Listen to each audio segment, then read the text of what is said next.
So, thank you very much for being with us for the first part of the session, and for the second half, we will call in Dr. J. Smith to join us. But Dr. J. Smith is almost on the line. Let me just call him.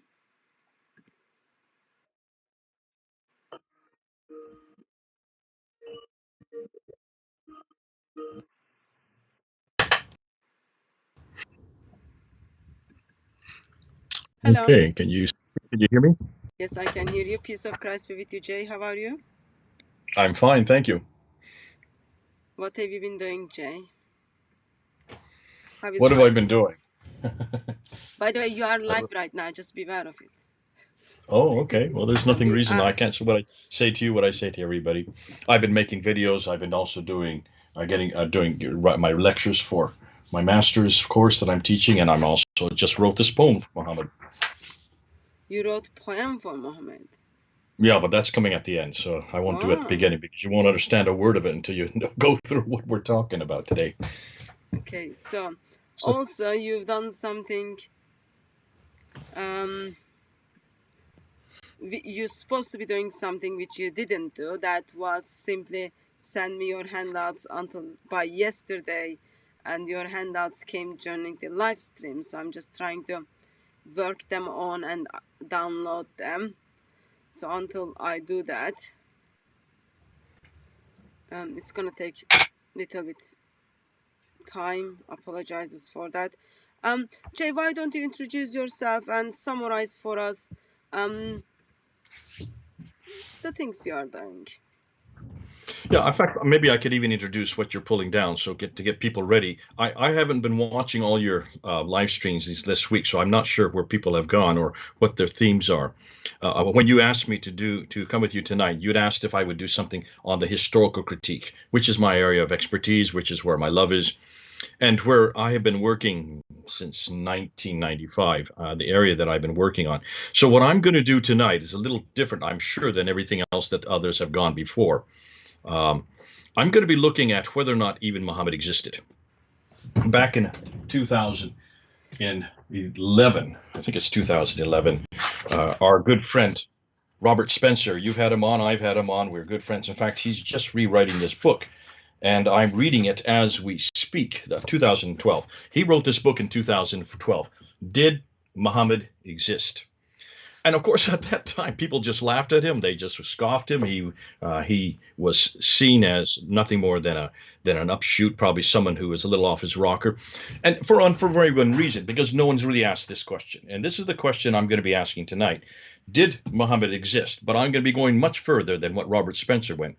This is what he knew about back in 2012. I had Robert Spencer come on my show on Fander Films a few months ago, and at that time, we went through that book, we went through that material, and I wanted him to really unpack it for us. And I realized, my goodness, this is stuff that's powerful. It's good stuff. The only difficulty is that it's out of date. His book is quite a bit out of date. We've gone so quickly. We've gone so much further. And maybe this is a frustration we have, of those of us who are historians, but it's a good frustration. And that is, as soon as we find something, as soon as we write it down, as soon as we put a video up or publish a book, immediately we're out of date because it's fast evolving. We're finding out an enormous amount of new research that's coming into play that has just been uncovered. Some of it has just been uncovered this year in 2020. And so what he's doing is he's writing that book again. I've just got the copy that came to me this week. He wants me to have it read by tomorrow, which is almost impossible. I can't, but I will certainly go with him. And what I'm going to do tonight is I'm going to look for that quest, and that's why I've named this the quest. Looking for Muhammad in the 7th century, and we're going to unpack that, walk through it, and then I'm going to see what you think about it, Hatun. Throw questions at me, and I hope other people throw questions at me to see whether or not we can even find this guy, even see or even know whether he did exist, if he was the one that was there. Now, Hutton, which one are you putting up? Is this the one with animations or is this the one without animations? I think at this stage you are being very fussy. The one which downloaded first, and that is with animations. What? No, if you could do the other one, sorry. We knew the one without animation because your Skype won't accommodate. Since we're not going to be running we're not going to be running the PowerPoint, we won't be able to see the animations. So if I'll just keep talking while you bring it up, we have plenty of time. There's no hurry. Before you kind of do that part, just a practical question for individuals to understand. So there is a problem when it comes to Islam for historical account and traditional account. They do not go together, they do not complement one another, or they do not fill one another when there is a space or when there is like needs to be information gather. Can you just summarize for us like how so far how much like movement has been happening with historical side of Islam? What are the areas you have looked at beside Muhammad?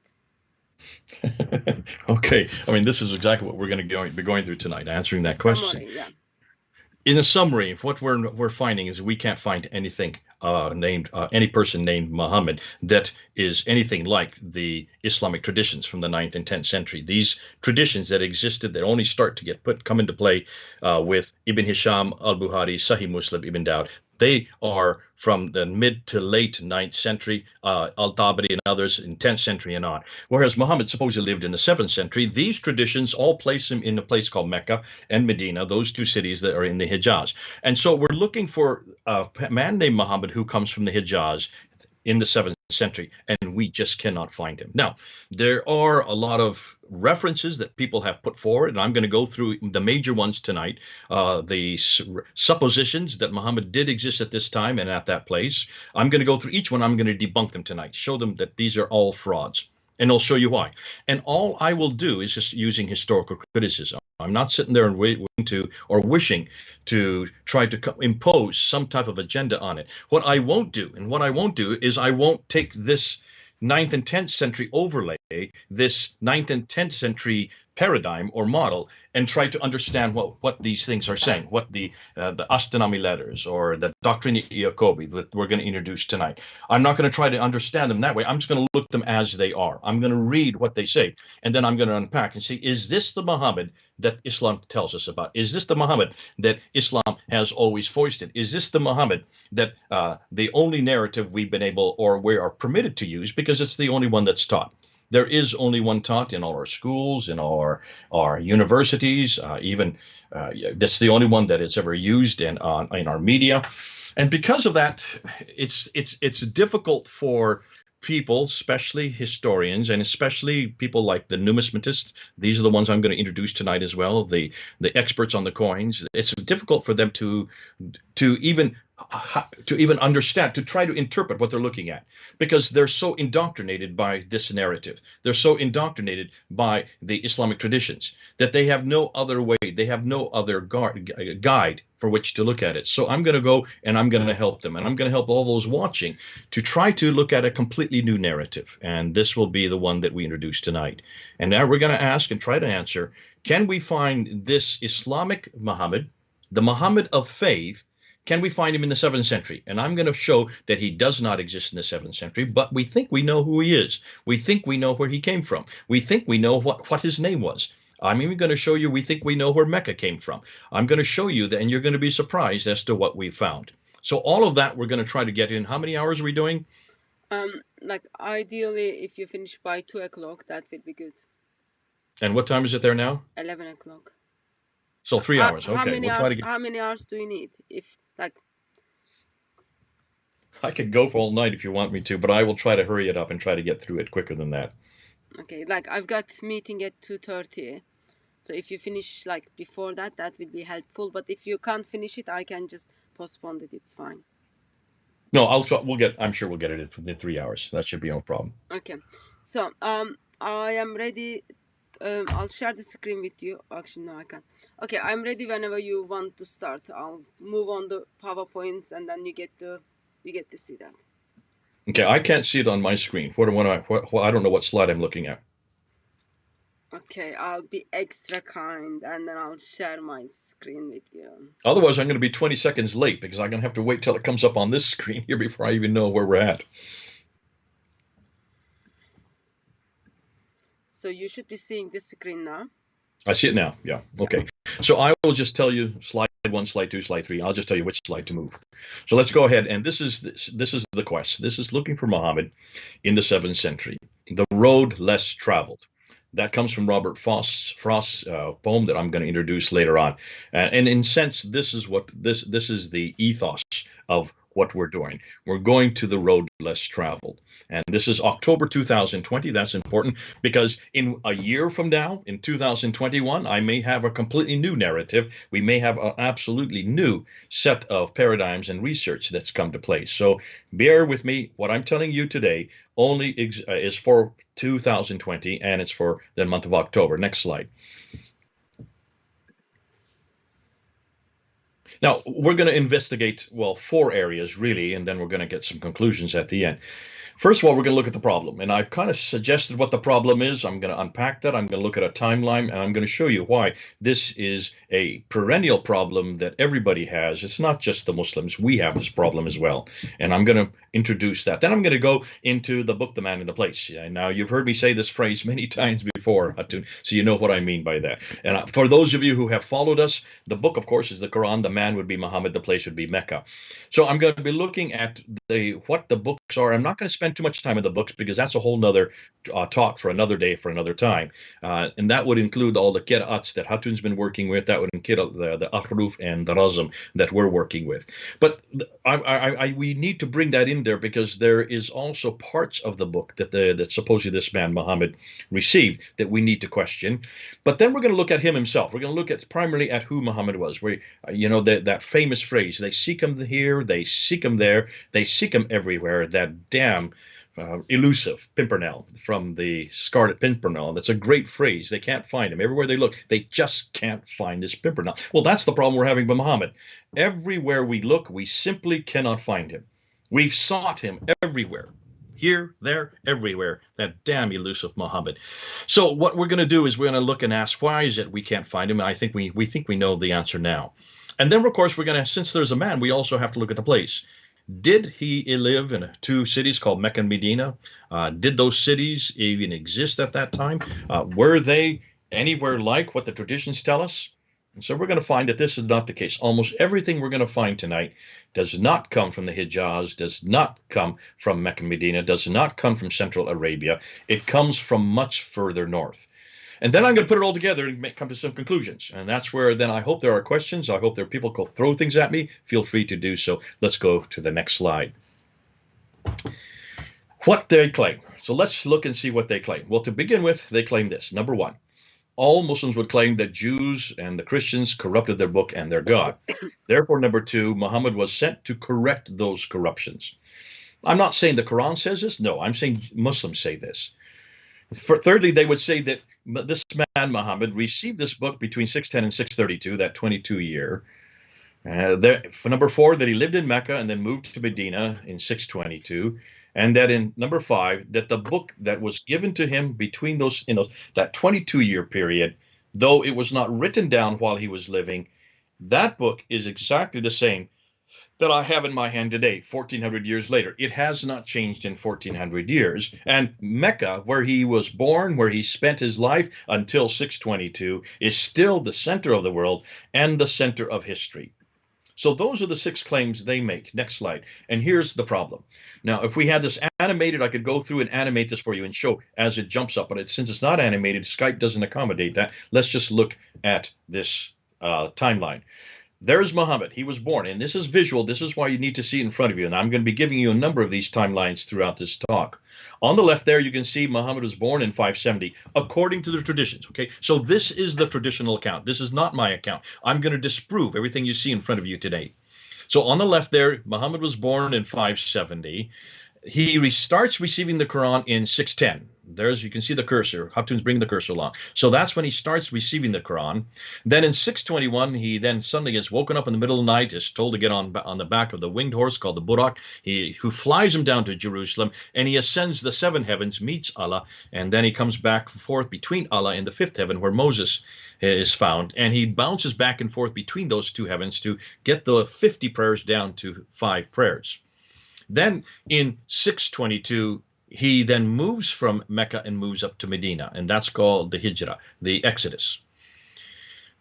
From 622 then to around 632, that next 8 or the next 10 years, he is in Medina and he receives the Medinan revelations. In 630, he goes back to Mecca and conquers it without firing a shot. And then he dies in 632. Some say by poisoning, we don't really know, but that's where he dies. Now that's in black is Muhammad's life. So that's all the black that you see there. That's important. And at the bottom, you see the red line. That's Muhammad's life. So you know what the time period is. Now, the difficulty is that he's not the only one that Islam is dependent on. They're also dependent on the 4 rightly guided caliphs. The first one is Abu Bakr. There he's in green, 632 to 634. Umar is next. He comes in between 634 and 644. He's killed. He had followed by Uthman. Now, I will say that while Abu Bakr was living in 632 to 634, the first recension of the Quran, that's the first copy of a book called the Quran, was written. A second one was compiled in 652 during the reign of Uthman. There you can see it there. I've got that polluted. That's important because we're going to get to that later on. And then he is killed in 656, and Ali, the adopted son of Muhammad, comes in and he rules for 5 years. Finally, he is killed by Muawiyah, who then takes over in 661 and introduces the Umayyad Caliphate. And that's the caliphate that continues from 661 up until 749. So roughly a little over, not quite 100 years. So that's there you see it in a nutshell. You see it on one graph, just so you understand what I'm talking about. Let's go to the next slide. But hold on.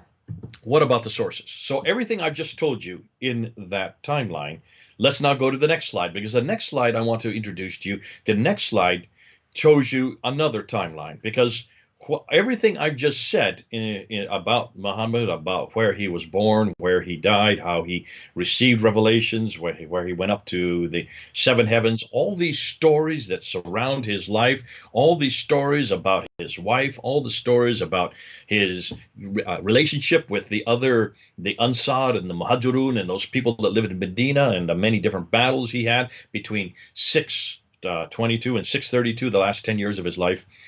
All these stories, where do they come from? And this is what Muslims aren't asking, and this is what we need to ask.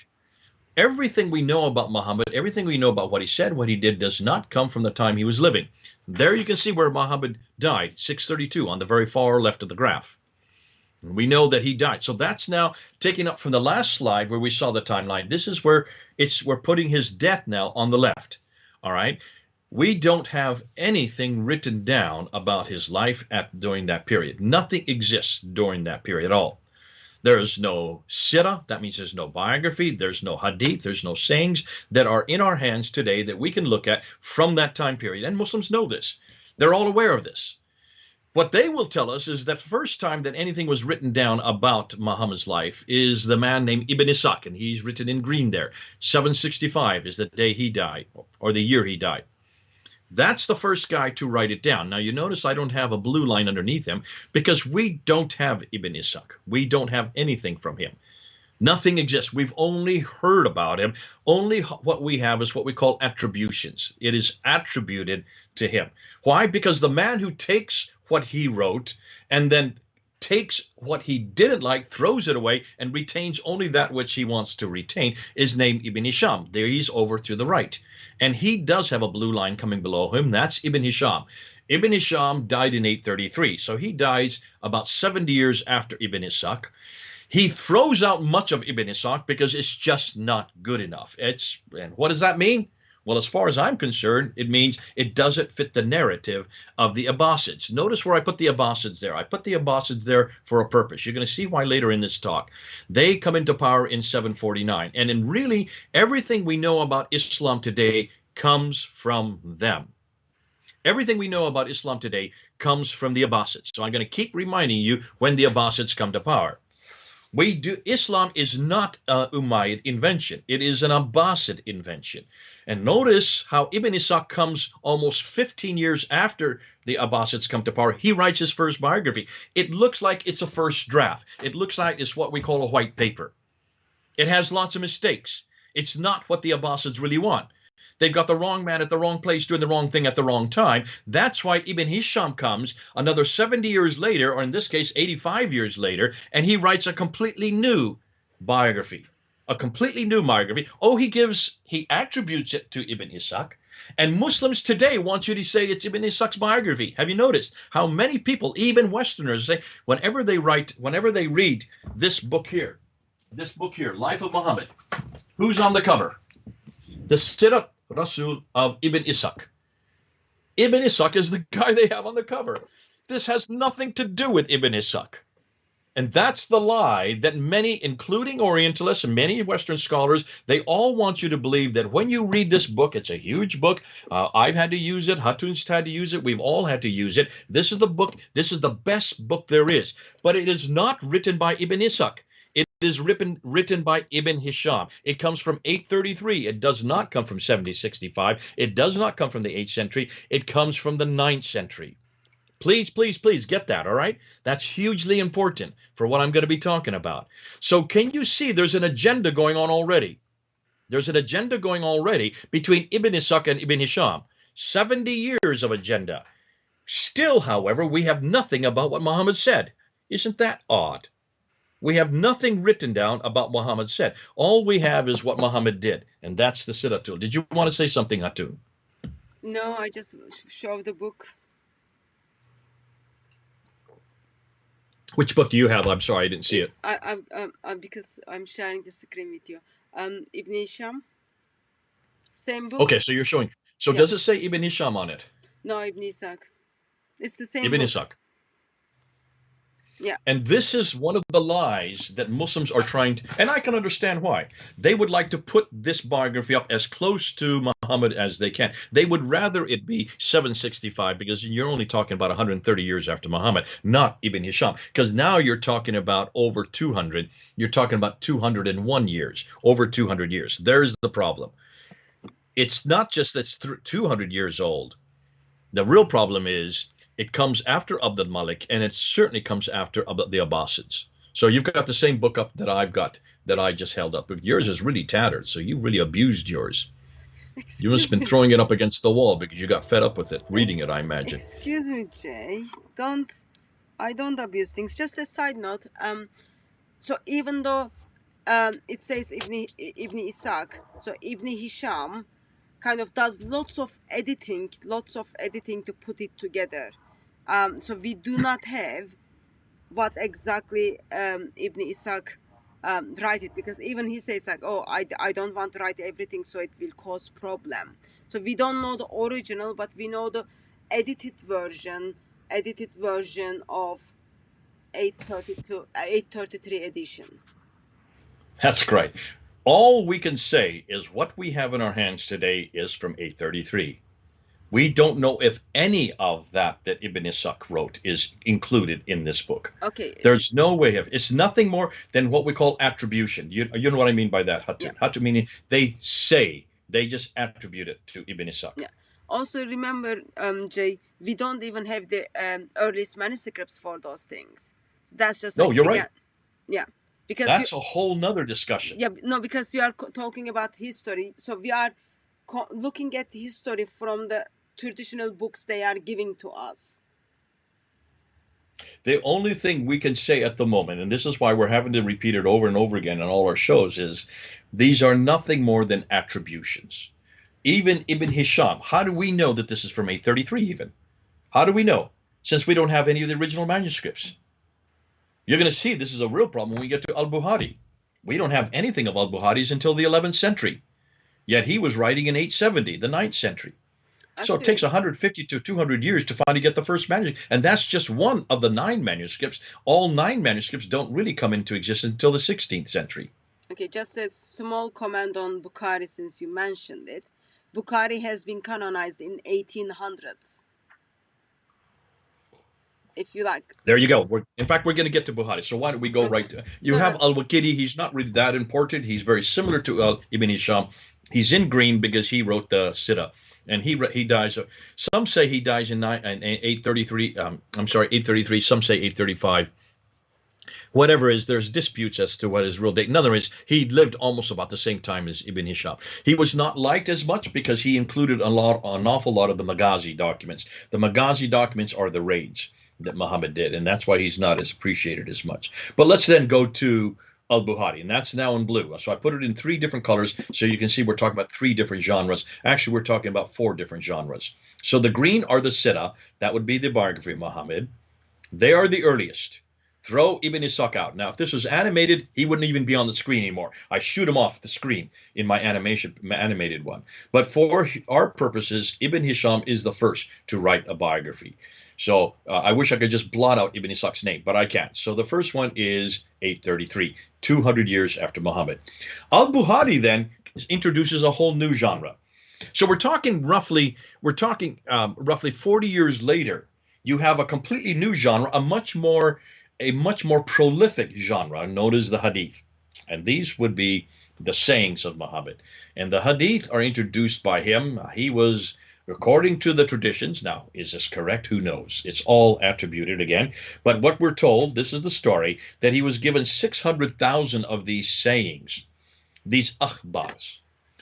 And he was to take, the other name that's given to them is Matan, M-A-T-N. And he was then to look at each one of these 600,000, and he was to whittle them down, all the way down to from 1 to all the way to 600,000, and throw out that which he didn't like. So here's another censorship going on. This is a second censorship. This is similar to the censorship that Hisham had. Ibn Hisham had the same obligation to do the same thing to what he did with the Sirah. Al-Bukhari now is given that same task. Throw out that which you don't like. Throw out that which fits the narrative, the Abbasid narrative. This is now during the Abbasid period. This has nothing to do with the Umayyad period. And what's interesting, we're going to show you a map coming up. I'm going to show you a map where all these people lived. And you will see that these people did not live anywhere near Muhammad. They did not live anywhere down in the Hijaz. They did not live in Arabia. They lived hundreds of miles away and hundreds of years different. We're going to get to that, but let's just go with Al-Bukhari. So there you have Al-Bukhari there, 870. And he takes from the 600,000, he whittles them down to 7,397, or basically 7,400. So he whittles it down just to 2%. Throws out 98%. 98%. That was fraudulent. Or was it fraudulent, or did it not just agree? Did it not just agree with the Abbasid narrative? I would suggest it's the second. There is a censorship going on here, a mass scale censorship, trying to whittle out anything that was Umayyad, anything that had to do with that which has come earlier. And that's why it took this long. It took 240 years to finally get this new narrative. So this is the new narrative that's introduced by Al-Bukhari. 98% of it is not what they want. They only want the 2% that he retained. Much of it is repetition. Of the 7,397, only 2,100 and some and so are actually unique. So he's the first to write it down, and that's why he's known as Sahih. He's given that title, Sahih Bukhari, because he is without error, meaning that he is the kingpin of all the hadith writers. After him comes Sahih Muslim. He dies in 875. After him comes At-Tirmidhi. He dies in 884. Then comes Ibn Majah. He dies in 887. Abu Dawud dies in 899. And An-Nasa'i, he dies in 915. So from 870 up to 915, basically you're talking about 40 years. It takes 40 years for all these 6. These are the 6 major ones. These are the 6 most authoritative. So these are the ones that are attributed to these characters up until the 10th century. But yet that's not the only genre. You have 2 more genres, and those are written in brown. The tafsir, which are the commentaries on the Quran, and the tahriq, which are the histories of mankind. And those are, yes, you're right, you're circling them. Those are compiled by Al-Tabari. He dies in 923. So he compiles them in the early part of the 10th century. Now, there are many that come after Al-Tabari, Zamakhshari, Suyuti, Baidawi. All of them come after, but none come before Tabari. So by this time, he is the one that's given this job. And what's interesting, Al-Tabari is a fascinating character because what he does, he puts everything there. He just puts it all down, contradicting stories after contradicting stories. He doesn't really care. He just wants everybody to read it and then lets everybody go home and decide which one they want and throw away what they don't like. So he is a character because for his sake, he's not concerned with one narrative. And in some ways, he's very refreshing because that's not the case with the Hadith writers, and it's certainly not the case with Ibn Hisham. And so that's why Tabari, many people look at Tabari and they kind of joke about him that, you can get every different opinion you want with Al-Tabari, and the big problem with it is which are you going to go with? Well, it's up to you, whatever one you want to go with. But for me, that's very refreshing. I love Al-Tabari, that he puts out so much material. So you can see where he contradicts Ibn al-Bukhari at times. He contradicts Ibn Hisham. He does stories that shouldn't be there, that are actually dangerous and injurious to Muhammad. And then he just puts it up there and says, now you choose which is the one you want. So he's a fascinating character. But he's not the only one that writes these tafsir, these commentaries. He writes the histories, the tahriq. And that's why his tahriq are the histories of all of mankind. So he's given the responsibility to compile these histories and compile these commentaries. And the commentaries are primarily on the Quran, and the histories are of all mankind leading up to the time of Muhammad himself. So those are the four genres of what we know as the Islamic traditions. Those are the four genres. The Sirah, that's the biography, the Hadith, the sayings, the Tafsir, the commentaries, and the Tahriq, the histories. But now take a look. Just look at that graph and look how late they are. I'm always putting up Abdul Malik's line there because you'll see when we get to the coins why Abdul Malik is so important. But Abdul Malik is becoming less important now that with this newest material that we're learning this year. The Abbasids are much more important, so I put him in the larger, more bold black because we need to start now changing our narrative historically to realize that much of what we're looking at is Abbasid invention. Okay, since you're in such a hurry to get to the next slide, let's go to the next slide. Okay, and here's the problem of distance and direction. This is what I said I was going to show you. Take a look, and let's just read what we're saying here. The Islamic traditions say everything happened in Mecca and Medina. That's the green area, the Hijaz. See those two green ones? You can see Mecca and Medina. That's way down south in Central Arabia. So that's where they say everything happened. That's where they say Muhammad was born. That's where they say that that he received the revelations. I see that your screen is covering over some of the script. That's okay. I'll just read what they cannot see there. Yet all of the writers of the traditions, that includes the Sirah, the Hadith, the Tafsir, and the Tahriq, worked in Baghdad. They all were living in Baghdad, which is too far north. Take a look at the map. You'll see. Look how far north Baghdad is. Ibn Hisham, that's this guy for the Sirah. That's the guy who wrote the biography. He is from Basra, and you can see where Basra is. I don't know if you want to circle it. You can just show it on the map there. If you could circle it with your cursor. There's Basra in southern Iraq today, right there. That's where they've had all these battles in the last few years in the Iraqi war. Basra is where he was from. But he didn't grow up there. He actually grew up over in Cairo. Take a look where Cairo is, over on the left. So he lived in Basra, grew up in Cairo. Basra is about 530 kilometers from Baghdad. Cairo is 1,700 kilometers from Baghdad. Now let's look at Bukhari. Al-Bukhari, who is the one that is given the responsibility for the Hadith, he is from Bukhara. Bukhara is way up in Uzbekistan, way up north. That's where he grew up, Uzbekistan. Bukhara is 2,400 kilometers away from Baghdad. So you can see these guys are not from Baghdad, and they certainly aren't from Medina, and they're certainly not from Mecca. They're way, way off, hundreds of miles away, or thousands of miles, thousands of kilometers away. Al-Tabari is from, who wrote the Tafsir and the Tahriq, he is from Tabaristan. Tabaristan is what is in northern Iran today, near the Caspian Sea. Now, Tabaristan is about 1,000 kilometers away from Baghdad. So these guys never, ever really lived in Medina. They never lived in Mecca. They never were down in the Hijaz. They were all way, way up to the north. And they did their work in Baghdad, which was the center of the Abbasid dynasty. So they were right there at the where everything was happening, where everything was taking place. They came from Buhara, they came from Tabaristan, they came from Basra, and they lived in Cairo, but they all worked in Baghdad. None of them worked in Mecca and Medina, where they should be, because that's supposedly where everything is taking place that they were writing about. So none of the traditional writers lived or worked in Mecca or Medina. They were too far to the north of Mecca and came from the west and east of Baghdad. Note, all of these northern areas are where the Abbasids originated from, and they're at the seat of a lot of the Abbasid learning. That's hugely important as well, as we're going to see. Let's go to the next slide. Now, what's my remit tonight?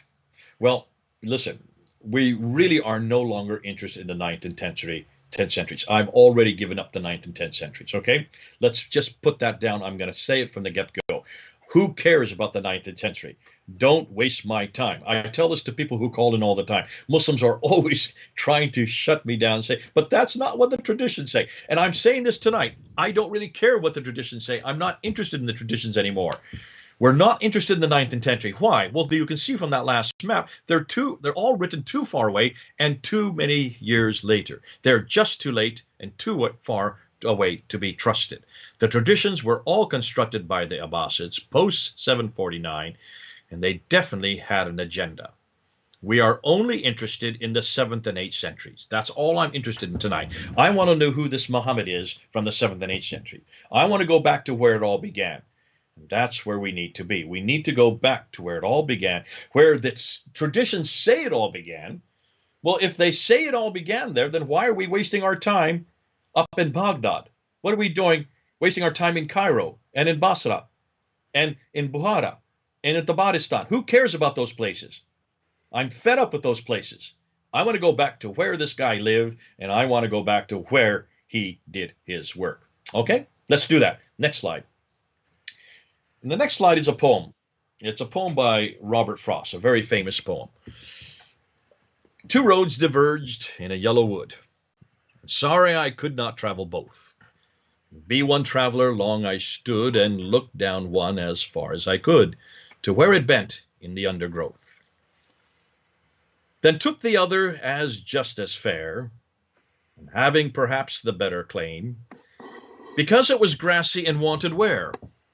Though as for that, the passing there had worn them really about the same. Both that morning equally lay, and leaves no step had trodden black. Oh, I kept the first for another day. Yet knowing how way leads on to way, I doubted if I should ever come back. I shall be telling this with a sigh. Somewhere ages and ages hence, two roads diverged in a wood, and I took the one less traveled by. And that has made all the difference. Those last three lines I put in bold, because those last three lines is where I'm at the moment. When I look at Islam, you have two different narratives you can look at, two roads in front of you. You can make a choice. The one on the right is worn. That means everybody has used that one. That one is well worn. It has always been used, and therefore there's no weeds there. There's no grass there. It is just dirt. On the left, it's full of weeds. That road, no one has traveled. No one goes that way. No one has dared to. No one has needed to. We don't know where it goes to. It is something that since no one has gone, everybody has gone on the right. Well, I'm going to go on the left. I'm going to take the road less traveled. And you will see it'll make all the difference. Two roads diverge in a row in a wood, and I took the one less traveled by. And that has made all the difference. So let's go ahead and let's take the road less traveled by. Let's start with the book. And let's start with the book since we need to do that. I wasn't going to do much on the book today, but I realized we need to. So let's go ahead and let's go to the next slide and let's see what they claim about the book. What is it they're claiming? Well, Muslims claim that the book, the Quran, has been well preserved. Number one, the Quran, they say, is uncreated and exists eternally on clay tablets in heaven. That comes from the Quran itself in chapter 85, verse 22. Number two, the Quran was sent down to Muhammad between 610 and 632, they say, though not written down fully. That we find in Al-Bukhari, hadith number 6, book number 61, hadith number 509. Number 3, the Quran was completed by Uthman. That was the final Quran in 652. That's also from Al-Bukhari, Volume 6, book number 61, Hadith number 510. And the Quran is unchanged in the last 1400 years. That's in Surah 10, verse 15, and Surah 18, verse 27. What's more, number 5, the Quran is guarded by Allah. That's in Surah 15, verse 9. And then number 6, the Quran was finally canonized in 1924 and made official in 1985. So just 35 years ago. Those are the 6 claims they make about the Quran. And I listen, you could add more, you could subtract some. Those are the ones that I've heard over and over again. I don't know if there's any Muslim that would dispute me on them. Maybe they would say the last canonization, 1924, number 6, they'd probably reject. But listen, we're going to show you why they have to say that. So we can't confront numbers 1 and 2. I'm not here to really confront those two, but we certainly must confront numbers 3, 4, 5, and 6. So let's begin with how the Quran was canonized. Next slide. And what I'm going to do here, Hatun, I'm going to look at Shadi Nasr. I want to look at his material. Now, all of this that I'm going to talk about is in a much bigger, it's in a 2-hour compendium that I put up on October the 9th, this month, earlier this month. You can go up and see it on Fander Films. So everything I'm going to say here is introduced there. I'm just going to give you a bird's eye view of just a quick encapsulation. We don't have the time to unpack it. So let's go to the next slide. Let's talk about this canonization. And I'm indebted to Dr. Shadi Nasr, slide number 13, Hatu, if you'll bring that up. Because Shadi Nasr has probably done the best work for us. And if any of you have any chance, get his newest one. It just came out last week. I've got it now, and I'm looking through it. I'm going through it. We're going to do a whole new series of videos just on his latest work, and his latest work is on the second canon. So look at, you see on the screen there are 5 canons. These are 5 periods of canonicity. That these are his choices. So I'm going with him on this. Now he uses just the dates. I use a name because I find it's easier to remember if you follow a name. So the 5 names there are the 5. He would agree with those 5 names because those dates all have to do with those names, but he just likes to use dates. If you like dates, go with the dates. If you like names, come like me, go with the names. And the first name, of course, is Uthman. That's the first canon. So that's the Qureshi Codex. This was canonized in 652. That's the one that chapters or volume 6, hadith number 509 and hadith number 510 talk about. I'm sorry, hadith number 509 does not talk about it. It's hadith number 510 of volume 6. So that's the first canon. The second canon is Ibn Mujahid.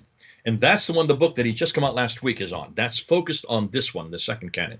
Ibn Mujahid died in 936, and he is the one that chooses 7 readings. Only 7 readings. That's all his attributed to him, these 7 readings. This has been a big misnomer. Many people think that he chose the 21. No, he did not choose 21. He only chose 7, the 7 major readings. And Hatun, you have all these readings. I've only got about 3 of those 7 major readings, and I've got about 6 of the others. No, I've got more. I've got 7 of the others.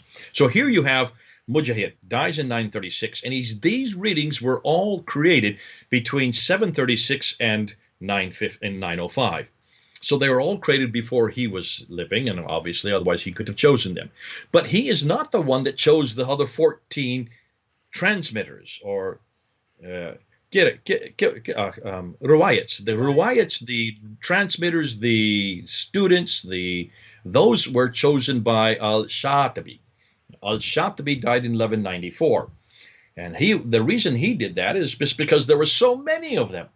There was as many as possibly as 700 of them. It became so difficult and so outlandish and so confusing that he wrote a poem, Shatabiya, and it's named after him, after his name.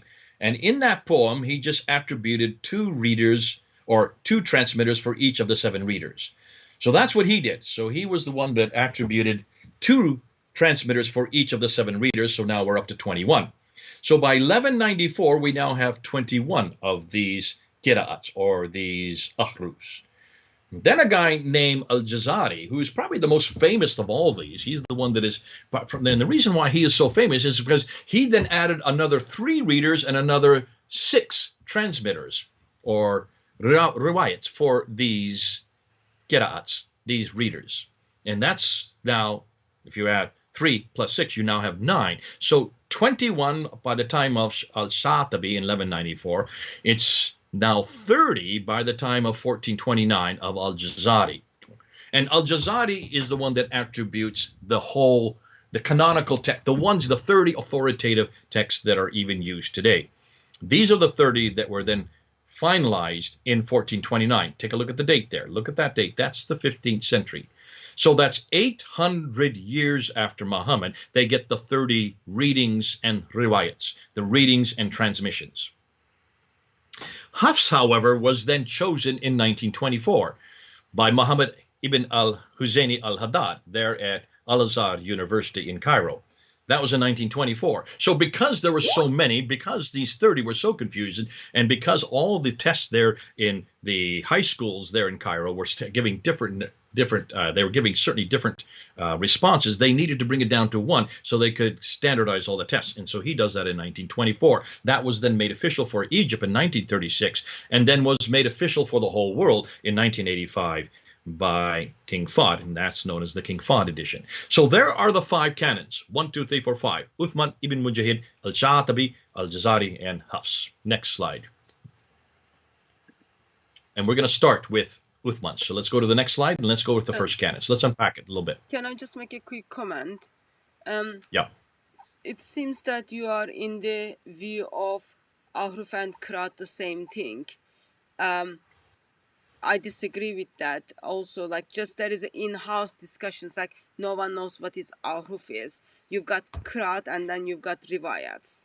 So you've got a teacher, and that teacher's Quran is identified as the Qiraat, and the students' Qurans identified as the Riwayats. So Hafs is a Riwayat out of 30-something Quran. We're going to get to that. Yeah, okay. Hold on to that. Hold on to that. We're going to discuss that. Okay, the first one is Uthman, and the problem with Uthman is this. When you look at that paper on the right, when you look at that's the reference in Sahih al-Bukhari, volume 6, hadith number 509, I think this, 509. This is even before Uthman. This is the first one that precedes one. And Shadi Nasser does not take into consideration this one, because you could put a 6th one. You could say this is actually number 1. I would have put this one as number 1, and I would have called it the Abu Bakr one. But he doesn't. He prefers to go with the Uthman. And I think the reason why is because there's so many Muslims today that are embarrassed by this. There's a huge embarrassment. Why is it you have a first one that was not used for the second one? Why didn't they just keep the same one? Well, because there was a real problem with the first one. And you can see, because what it says there very clearly, that there was an awful lot of men who died in battle, at Battle of Yamama, who had memorized the Quran. This caused a crisis. And Hatun, you've talked about this many times. This caused a crisis there in Medina. And because of this crisis, Abu Bakr and Umar pull in, and they ask Zayd ibn Thabit, who is the secretary of Muhammad, to come in and write the Quran quickly, so that if all those who had memorized the Quran died, they wouldn't lose the Quran, proving that memorization is not good enough. Suggesting very clearly that it's obvious that you cannot depend on memorization. Otherwise, why would you even have to write it down? So he does so. At first, though, he declines. He doesn't want to do so. He says, no, how can I do something that the Prophet didn't even do? But they keep insisting, and so finally he relents, and then he decides to write it down. And so he writes it down there in between 632, 634, gives it to Abu Bakr, who then gives it to Umar, who then gives it to his daughter, Hafsa, who used to be one of the wives of Muhammad. And she, according to some traditions, I can't say that this is true, but according to some traditions, she then puts it under her bed and leaves it there for 20 years. Now, that brings all kinds of problems up, because that suggests to me that it was not that important to begin with, because why would you put it under a bed and leave it for 20 years? If it's the only written text, the only written codex, the only written copy of the Quran anywhere in the world, that in and of itself is problematic. So she does that. She leaves it there. Let's go to the next slide, because then in the next slide, something even more difficult happens. Because 20 years later, now we're in 652, now we're in Sahih Bukhari, volume 6, hadith number 510. Now you have a much bigger problem. Another battle happens, much like the first battle, but this battle is way up in Azerbaijan. And this battle is, Uthman is now in power. He is the third caliph. He sends a pile of his men, including a guy named Hudayfa, to go up and help out the other Muslims from Syria and Iraq fight against the Azerbaijanis, which they do. They're fighting together. On Friday, they go to the mosque. And there in the mosque, they hear the recitation of the Quran in a completely different form. And those from Medina start fighting. They start punching up the guys from Damascus and from Kufa and from Basra because they think that these are completely different Qurans, which then forces Hudayfa, who is in charge of these men from Medina, to return quickly back down to Medina. And of course, he's quite upset. He comes back down to Medina.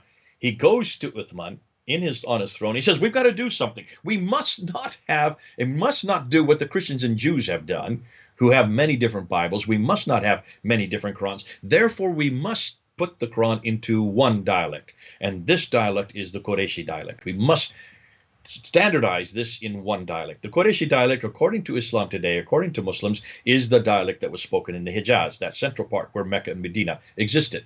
So they do that. He does that. He brings Zaid ibn Thabit again, tells him to get that copy that's sitting under the bed, under Hafsa's bed, to bring it out from her, to look at it, and then he gives 3 others to help him, Alas, Zubair, and Harith. Now, who are these 3?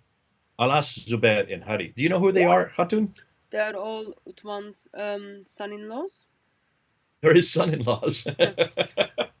None of these guys have any scholarship. They have never written anything of note that we know of. They were nothing more than part of the family. So essentially what you have here is nepotism. This is a classic form of Uthman trying to keep it in the family. He just wants these 3 guys to have an eye on what Zaid ibn Thabit's doing to make sure that they get the credit and no one else. These guys are nothing. But nonetheless, Zaid ibn Thabit, who was a secretary of Muhammad, according to the traditions again, I'm just giving you the traditional account, does what he is told to do, hands therefore the final copy, the Qurayshi Quran, to Uthman. And what does Uthman do next? He takes all the other copies from Iraq and from Syria, that means from Basra, from Kufa, which is just southwest of Baghdad, and also from Damascus, and he burns them. He destroys them. He wants nothing more to do with them. But he doesn't just do that. He does even more than that. Let's go to the next slide. In the next slide, you're going to see what he does. Now, I wish this was animated. This is such a good animation that I put into this. But when you have a chance, Hatun, you need to look at the animated form and just watch the animation, because you can just follow the animation, and these things go flying in and out of the map. Because what you're looking at here, you're looking at 3 red circles and 2 green circles. But before that, let's look at and read what we see on the left. To begin with, there is one Quran, right? And that's the Quran that was given to Muhammad. So that's the first Quran, and it's the Quran that existed when Muhammad died. Now, if this was animated, that's all you'd see on the page. So that was the first Quran. But according to Muslims and according to the traditions, Muhammad hears and he realizes that an awful lot of people who are there in Mecca and Medina, they could not understand the Qurayshi dialect, because that's what he received it in. That's his dialect. That's the dialect that must be in heaven. So he goes to Jibril and asks him if he could have 6 more dialects, which Jibril complies. And he allows him to have 6 more. So now there are 7 different dialects, 7 different readings. This is what most Muslims call is ahruf, Hatun. These are the 7 readings that existed at the time of Muhammad. So these ahruf were always there before Muhammad died. That's what most people say the ahruf is. What have you heard? Yeah, so you don't use the word reading for the ahruf. No, because nothing's written. No, like the readings, they call the readings qiraat. That's what they are calling them. But so these 7 ahrufs comes to Muhammad because Muhammad goes to beg Gabriel, and then say, "Oh, my people cannot understand. They are poor when it comes to the knowledge. It will help them." And then Gabriel gives it to Muhammad in 7 different ways, 7 different ahruf. But when you look at the Islamic tradition, Muhammad doesn't even mention this to anyone until Umar and Hisham have a fight with one another. Then Muhammad says okay to Hisham and Umar regarding the differences they have in Surah 25. And that's not enough. Still, people are not aware that Muhammad had this begging conversation with Gabriel, asking him to give Quran in different ahruf. We get to hear the account of Ubay bin Ka'b, where Muhammad strikes Ubay bin Ka'b from his chest when Muhammad confirms, yes, Quran has been revealing to me in 7 different ways, 7 different ahruf. Okay, now if you're to ask any Muslim, Hatun, if you're going to ask any Muslim, what are those 7 ahruf? Allah What are knows they? best. What to give us the name of them?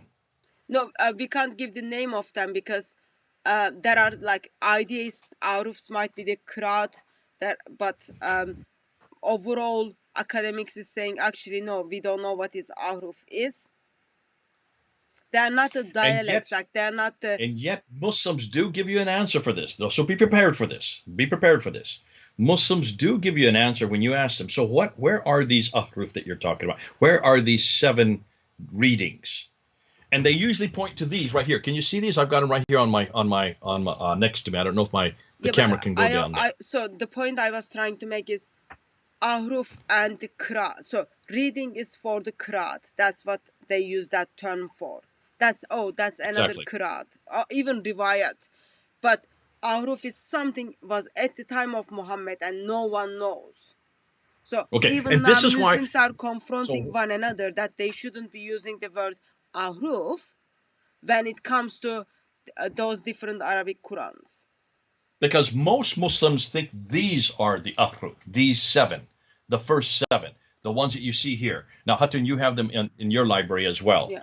And that includes Nafi, Ibn Kathir, Abu Amr, Ibn Amir, Asim, Hamza, and Al-Kisai. Those are the 7. And they always point to them. You see here, Ibn Amir, Ibn Kathir, Al-Kisai. They just point to them. Boom, boom, boom, boom, Nafi. And also Hamza. But you need to stop them when they say that and do what Hatun has just done. No, no, no, no, no. These are not ahruf. These are readings. These are printed texts. There was no printed text at the time of Uthman. There was nothing at the time of Uthman. This is nothing more than, again, attribution. I'm going to keep bringing this word up. They attribute these to Muhammad when he was living, but these didn't exist. The reason why, look at the dates. We're going to get to that. We're going to get to that. So hold on to that, because when you look at the dates, you will see that these are over 100 years later. But now let's stop. Before you go that, I don't want you to go down yet. Before you do that, Ken, stay on that slide, because what I want you to do now is I want you to just take a look at those red circles. Okay, just beware, my eyesight is not that good. Yes? Okay. Well, you're doing very well tonight, Hatun. So far, you've got everything correct. Okay, I know you're wearing dark glasses. So far it's I'm not even seeing like if people are leaving anything on chat, because like screen is so big for me. That's fine. So yes, red circles. Okay, those red circles, there's 3 of them. On the one at the very top is the one from Ubay ibn Ka'b. After Uthman does this, he then sends out 5 readings to 5 different cities. And those are the 5 cities I've got circled there. Now, in the animation, I do this very quickly so you can see what's going on. The cities are Yathrib, which is down right in the middle. And below that is Mecca. So those are the 2 green ones. Those are the 2 green ones down there. He sends it to Yathrib and to Mecca below it. Then he sends another one to Basra, over here on the right. Kufa in the middle. And Damascus up on the left. So, Yathrib, Mecca, Basra, Kufa, and Damascus. Why does he do that? According to the traditions, he does that so that every one of those cities has only the Qurayshi dialect. Only the Qurayshi dialect. Remember, he burned all the others. So he's burned those from Basra and from Kufa and from Damascus. Which means that by 652, there were no other dialects. There were no other dialects. They have been destroyed. And if they found any of them, they were to destroy them. And that's why he destroyed them to begin with. These continue to get destroyed. However, according to the traditions, other manuscripts suddenly appear. We have the one that known as the one from Ubay ibn Ka'b up in Damascus. That has 116 surahs. We have another one that appears in Kufa, which is right near Baghdad, and that's by Ibn Masud. It has 111. Some say 112. They can't even decide on what's it, but this is not 114. So obviously the one from Ubay ibn Ka'b in Damascus and the one from Ibn Masud is different from the one that we have today. So these are really disturbing. And then another one appears in Basra that is written by Ibn Musa. So here you have 3 metropolitan codices in 3 different cities, 2 in Iraq and 1 in Syria, of the very places that have corrupted the Quran. The very thing that Uthman tried to eradicate and to try to unify and standardize came undone before that century even finished. So suddenly you're getting more Qurans that are now being introduced, or they could be the very same ones that Hudayfa heard when he was up there at the Battle of Azerbaijan. What we do know is that by the end of the 7th century, there was not just one Quran anymore. Other Qurans were starting to appear, and they were even more authoritative. Ibn Masud was much more authoritative than certainly Zayd ibn Thabit, and Ubay ibn Ka'b brags about the fact, Ibn Masud brags about the fact that when he had already 70 of the surahs, good old Zayd ibn Thabit was just a little boy playing with his toys. So it's obvious that there was competition going on there outside of Mecca and Medina. So Uthman's standardization, canonization, as Shadi Nasser says, that canonization that happened in 652 was not really that effective, because of the fact that all these other manuscripts still appeared and still continued to be used and still existed, but they all existed in the north. Huge import. None of those manuscripts are in the south. None of them are from the Hijaz. That's why I have them in red, distinct from the ones in the south. So you color code that. The only one that's in the south that still was retained is Zayd ibn Thabit's, which is in green. So from one Quran, it goes to 7, and then back to one Qureshi Quran again, but sent to 5 cities. Now let's go to the next slide. Now we can come to canon number 2. Go to the next slide. So here you have canon number 2, and we can go a little faster because this is a lot of these people, you've already heard this, so this is nothing new to you. Here you have then suddenly in the 8th century something happens. In the 8th century, these qira'ats start to appear, and the first one to appear is Ibn Amir from Damascus. That's this one right here, Ibn Amir. Here I've got Ibn Amir, and I just got this in October, long after you got yours. So I've just now received these, and you can get these on the internet. These are easily, you can buy them. This is Ibn Amir's. Look at his date, 736. So this is not the ahruf, because this is a text. So this is not just a dialect reading, that your dialect with your lips in your mouth. This is actually a written text. It has dots. It has also dama, the kasra, and the fatha. It has 5 dots and 3 vowels in it, all the way through, page after page after page. This is the Arabic Quran. This is the first of all of the qira'at. This is the first reading. This is written down 736. Muhammad died in 632. Look at the graph that I have up there. Can you see how many years we're talking between Muhammad? That's 104 years later that the very first one comes into existence. Next comes Ibn Kathir. Look up a little higher. And he is from Mecca, so his would be Qurayshi. Remember, Ibn Amir would not be Qurayshi, it would be Damascus. So he is from Damascus. So the very first one is from the corrupted area. The second one is from Mecca. His name is Ibn Kathir. Don't get him confused with the tafsir guy. He comes much later, in about the 11th century. This is the Ibn Kathir of the Qira'at, and he dies in 738. After him then comes Asim ibn Abi al-Najud in Kufa. He's down, and he dies in 745. So he's still in the 8th century. But he's now in Kufa. Next comes Abu Amr ibn al-Ala. He dies in Basra, again, in Iraq. Third down from the top. Look at his dates, 770. 770. We're getting to the end of the 8th century. After him comes Hamza al-Zayyat in Kufa, back to Kufa again. His date is 772.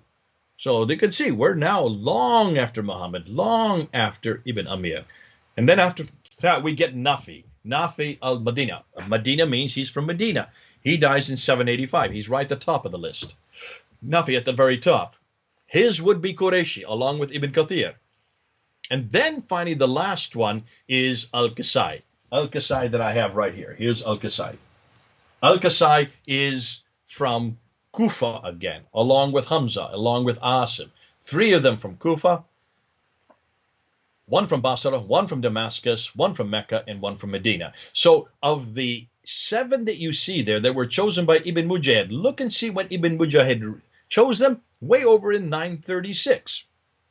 That is the 10th century. That's 200 years after the very first one is introduced. That's 200 years after Ibn Amir was introduced. Can you then see why Muslims don't want you to put this on a timeline? You need to see this timeline to see how devastating and how damaging this does to Islam. So when Muslims say that these are the 7 that Muhammad knew, no, they are not.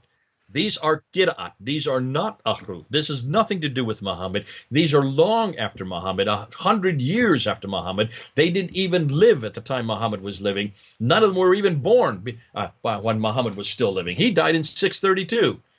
They only start writing their material in the 8th century. Some of them were born in the 7th century, but they weren't writing when they were children.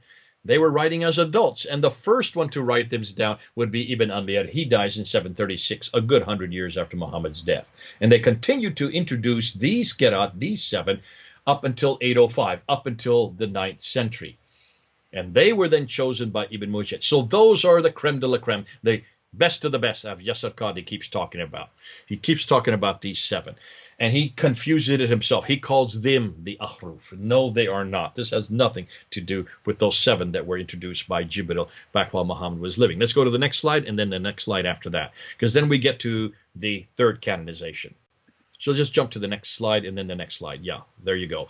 Now let's go to this slide. Here now is stage 3. This is canon stage 3, and I see that I've still got an awful lot of. I see that I've still got an awful, and I can't change it here. There's writing over a top. I didn't separate the writing. So let me just put it on mine so I know what I'm talking about, because mine is also has interlaced over top of each other.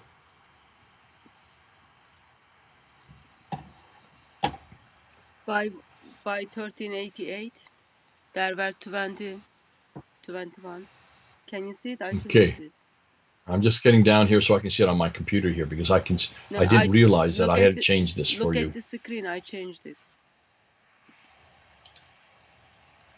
Gotcha. So now, can you change that? That should be 1388. That should be 1194. That should be 1194. So if you could just correct that. By 1194, you have another guy that comes into play, and he's Al-Shatibi. Now, I've got his dates right over on the right. It's just I didn't put it in there. So Al-Shatibi comes in 1194. He then introduces the next 14. He is one that introduces the 14 riwayat. And so that's not till the end of the 12th century. Those are in purple there. You can see them in purple. Each one of those are the transmitters or the riwayats. These are the students. Interestingly, the reason they were chosen had nothing to do with textual criticism.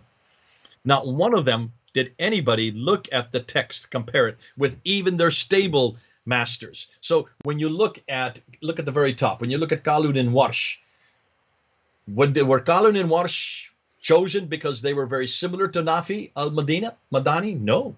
No. They were not chosen. The reason they were chosen, Qalun was chosen because he had many more students after him. So therefore, he was chosen for popularity. Warsh was chosen, though he did not have many students after him. The reason Warsh was chosen is because he comes from Cairo and didn't come from Medina. They wanted somebody from Cairo because they hadn't had anybody from Cairo, and Al-Dani liked Warsh, and he was the other one that was choosing around the same time as Al-Shatibi. In fact, he chose he chose a whole different list than what Al-Shatibi did, and he chose his about a century earlier. Fascinating. The reason those 14 were chosen were because they were the most popular. They were the ones that had the most students who then were retained. Not one of them was chosen because of textual accuracy. That's what you do with textual criticism. You choose somebody because his text is closest to the original, or in this case, closest to the reader. So you choose a student, you choose a transmitter. That's what you do with textual criticism because it's the closest to the earliest or the closest to the original. In this case, they didn't do that once. Everything was chosen because of popularity or for the city they came from. Okay, let's continue on. Oh, just before you do that, can you see Hafs there? I've circled Hafs in black. Hafs was one of the riwayats. You're right, Khatun. He was not one of the readers. He was one of the riwayats. And look at when he was chosen. He was 164 years after Muhammad, a good 144 years after Uthman. I keep and put the Abbasids there because can you see all this was happening during the Abbasid era or just beginning before the Abbasid era. Let's go to the fourth canon. This is stage 4, canon number 4, and this is the Al-Jazari. Now, Al-Jazari comes in 1429, and he chooses the red ones, the ones that are in red, so you can see them.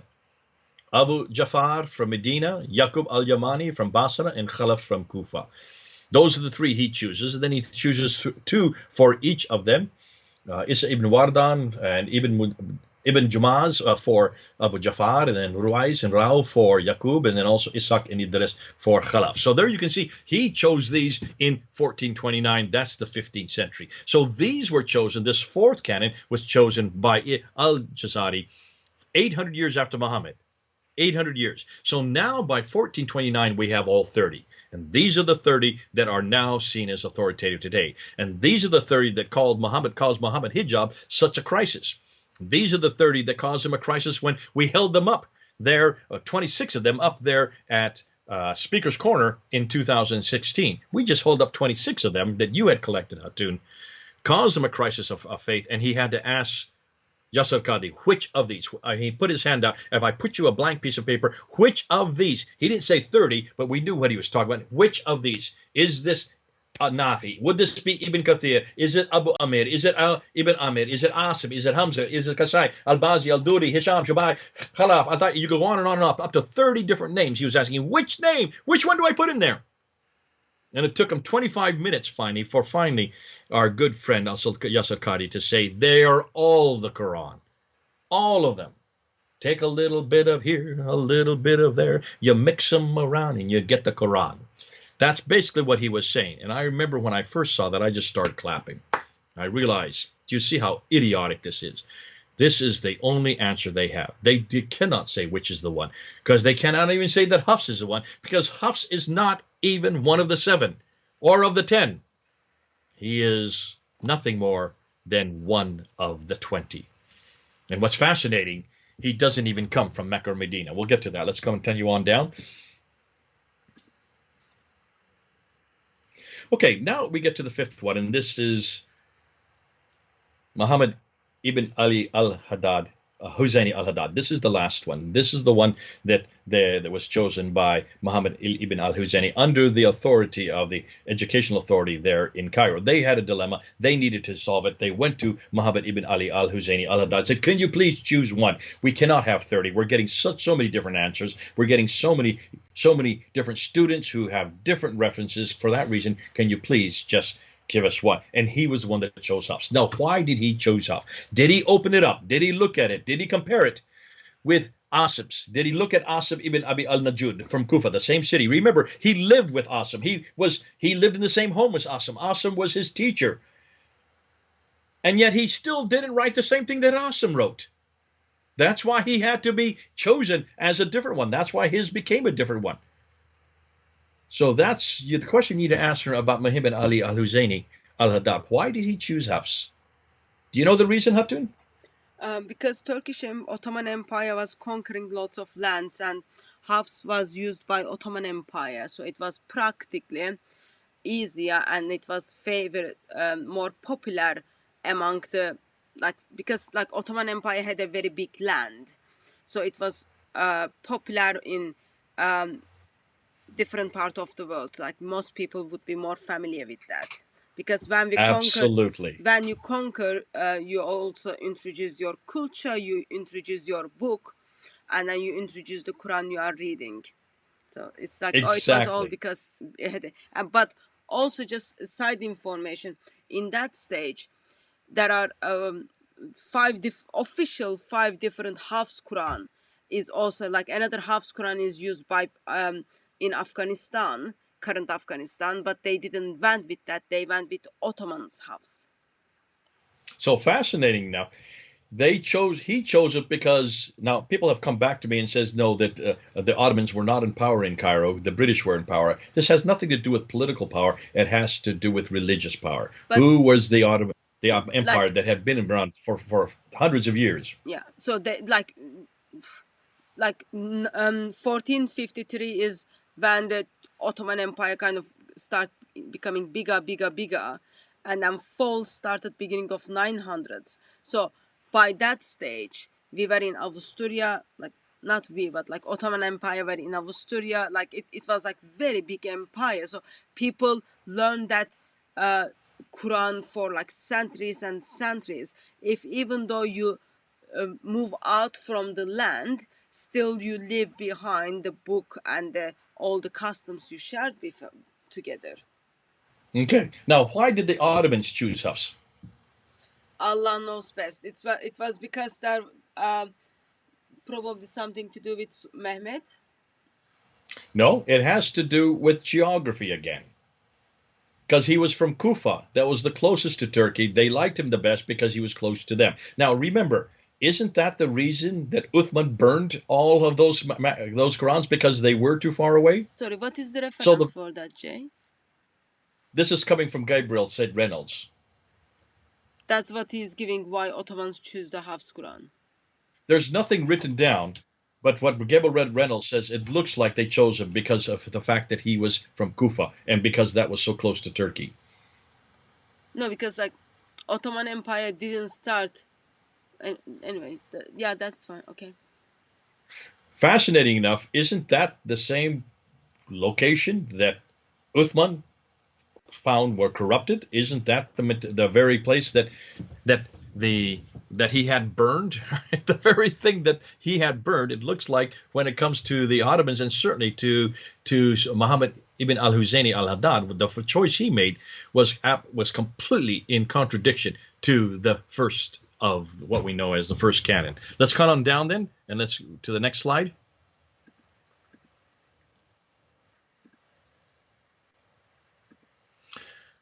Now we need to get to orientation. Let's back up to the 9th century. And this is what I'm getting at.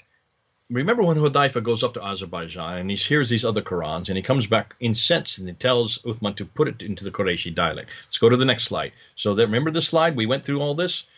So here's the irony and here is the lie that Muslims don't want you to know.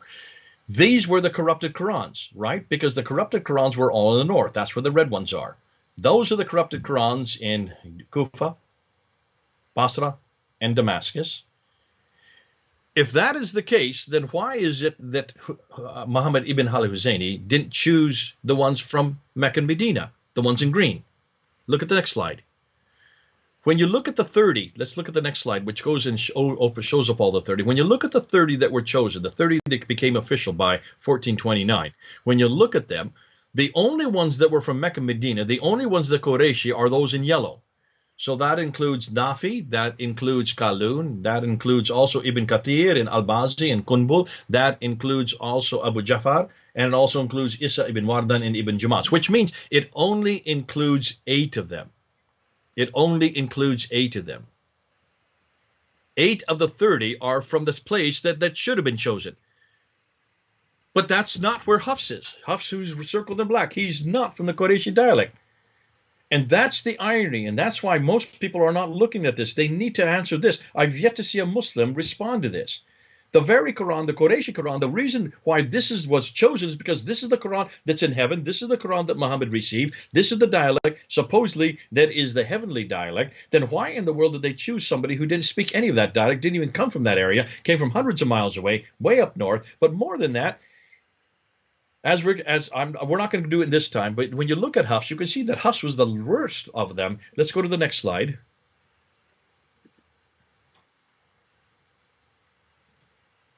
The four that those represent, the ones that were outside the yellow, all the ones that were not in yellow are those from those four cities: Basra, Kufa, Damascus, and Cairo. They all come from those four cities. All of them are up north. Hold on to that. None of them are from the south. None of them are from the Hijaz. So 1 from Cairo, 3 from Damascus, 12 from Kufa. 12 from Kufa. Why so many from Kufa? You'll see why as we move on. 6 from Basra. And go ahead. Just a quick practical question. Damascus is much closer to Ottoman Empire, not Kufa. Oh, as to why they chose Kufa? Yeah, like I'm just like, I'm not sure if The it reasoning? doesn't fit together, but anyway. I don't know, and I can't say. That's just what I'm quoting from what they said. So what I would suggest is the reason why Kufa is because look at how many, and you'll see later, almost all of the tafsir are coming out of Kufa. Almost all of the theological discussions that you find in the tafsir are all being written in Kufa. Yeah, but And the because reason why Kufa is because of Hira and also because of Baghdad, but mostly because of Hira. That's where the Christians had their seminaries, and that's where the Jews had their seminaries, and many of the discussions were in that milieu. So it stands to reason that the number of Qurans that were now being, the qira'ats that were being introduced and be chosen, were from that same area. But it is very normal if it is already a heart of education. It's already a heart of schools. It is very normal. So you do have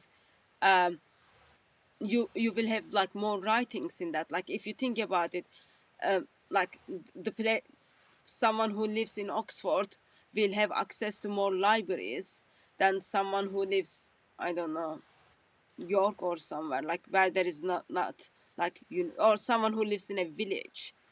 So like Yeah.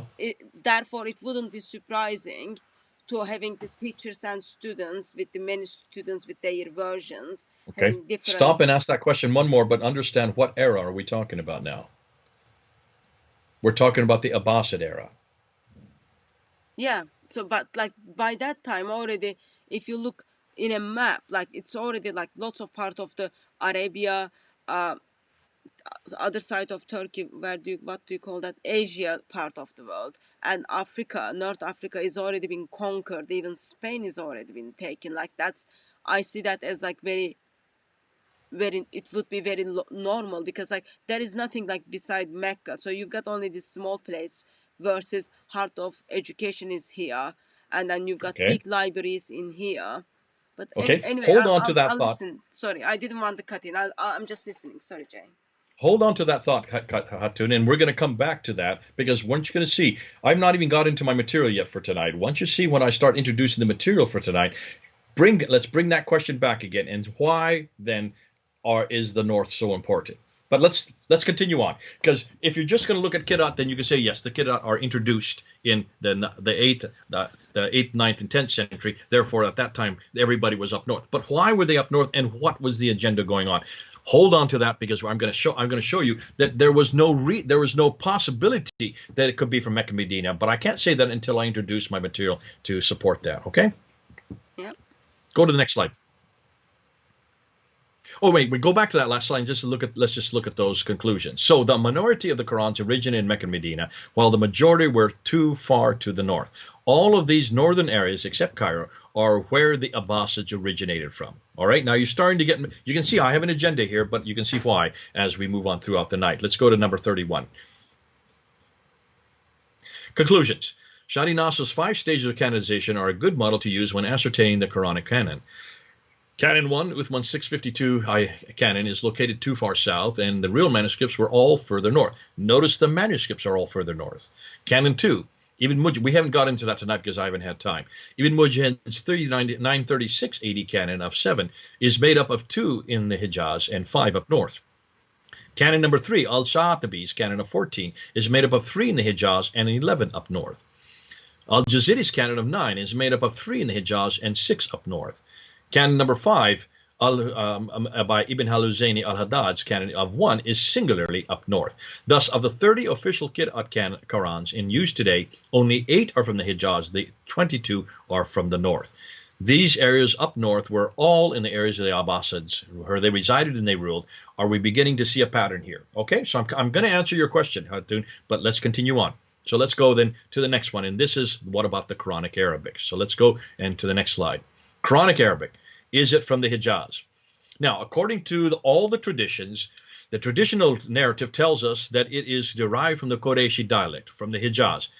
And that's in Al-Bukhari, volume 661, hadith number 510. This is the dialect used by Muhammad. This is the dialect, therefore, that's in heaven. This is the dialect that, therefore, Uthman wanted to canonize. This is also the dialect employed by Uthman that was sent to the 5 cities, okay? So there you see the Hijaz is that green area that I have there on the map. Go to the next slide. Now, does Quranic Arabic, is it from the southern Levant? Or is it from the Hijaz? Where does it actually come from? Note what we are finding, and this is coming out of Mark Duri's book, and it's already coming from Al-Jalad. Al-Jalad wrote his book in 2018. Mark Duri wrote his also, I think, in 2018. Al-Jalad wrote his in 2017. Duri's book has been out for 2 years. And what he says, the evidence points away from Mecca to the southern Levant. The southern Levant is that red area that I see that you have at the top. That's up over in Jordan, what is today Syria, what is today the Sinai, and parts of Syria. Okay, that's much, much further north. So this evidence points away from Mecca to the southern Levant. In other words, this is the dialect in which the consonantal skeleton or razm of the Quran was recorded. In each case, the razm accords with what we know of the southern Levantine Arabic. There are 4 areas, he says, in Quranic Arabic, all word final unstressed inflectional vowels, which have been influenced by the southern Levant Arabic, suggesting that the Quran was derived from there. What does he mean by unstressed inflectional vowel? Word final. That means at the end of the word, those vowels at the end of the word have inflectional vowels. Those are inflectional vowels that are different than what existed in the Hijaz. These inflectional vowels did not exist that far south. They all only existed in the red area, not in the green area, but the red area. Let's go look at them, and let's unpack each one by one. So let's go to the next slide. So here's the I'rab short final vowels. Duri says this: in the Quranic script, unstressed inflectional short vowels are marked with diacritics, the dots. They are not represented in the razm.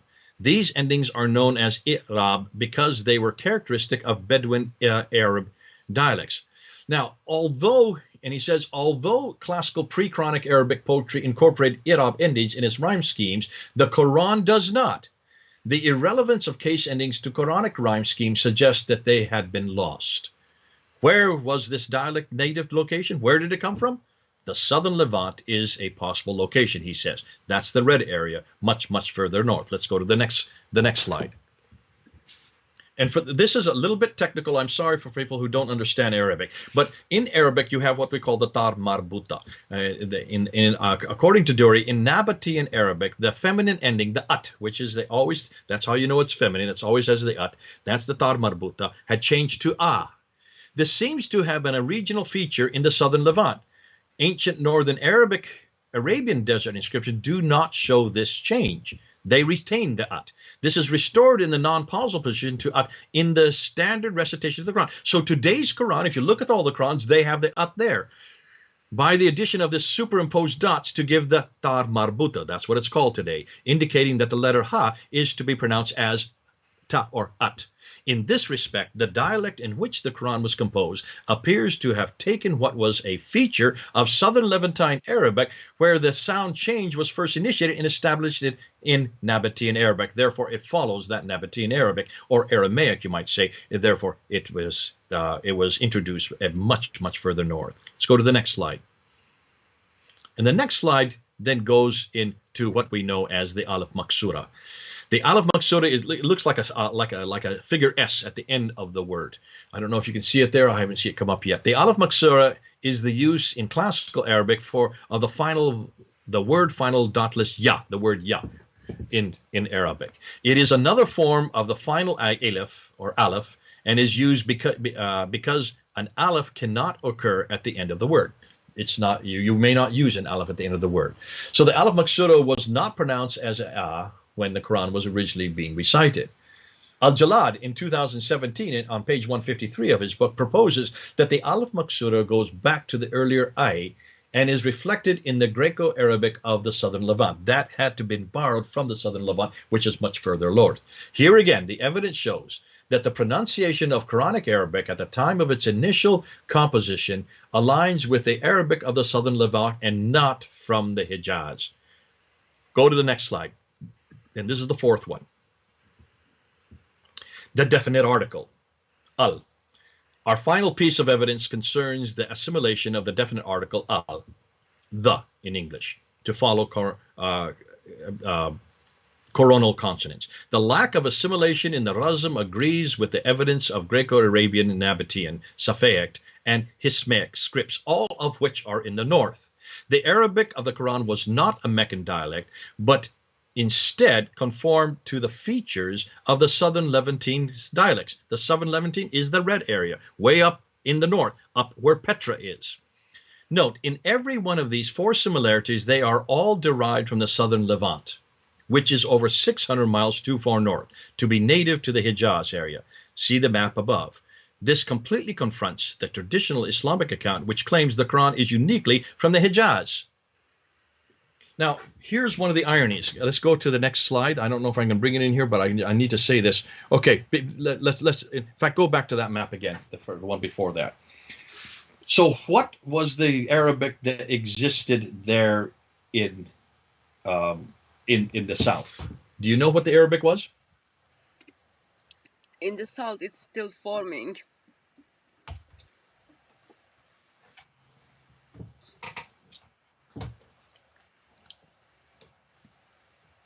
It's actually Safaeid Arabic, which is fascinating because the Safaeid Arabic, what they did use in the Hijaz, comes from the Hadramaut, which is way down in Yemen.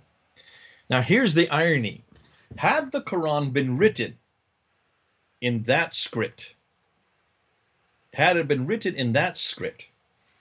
that script already had dots and vowels in it.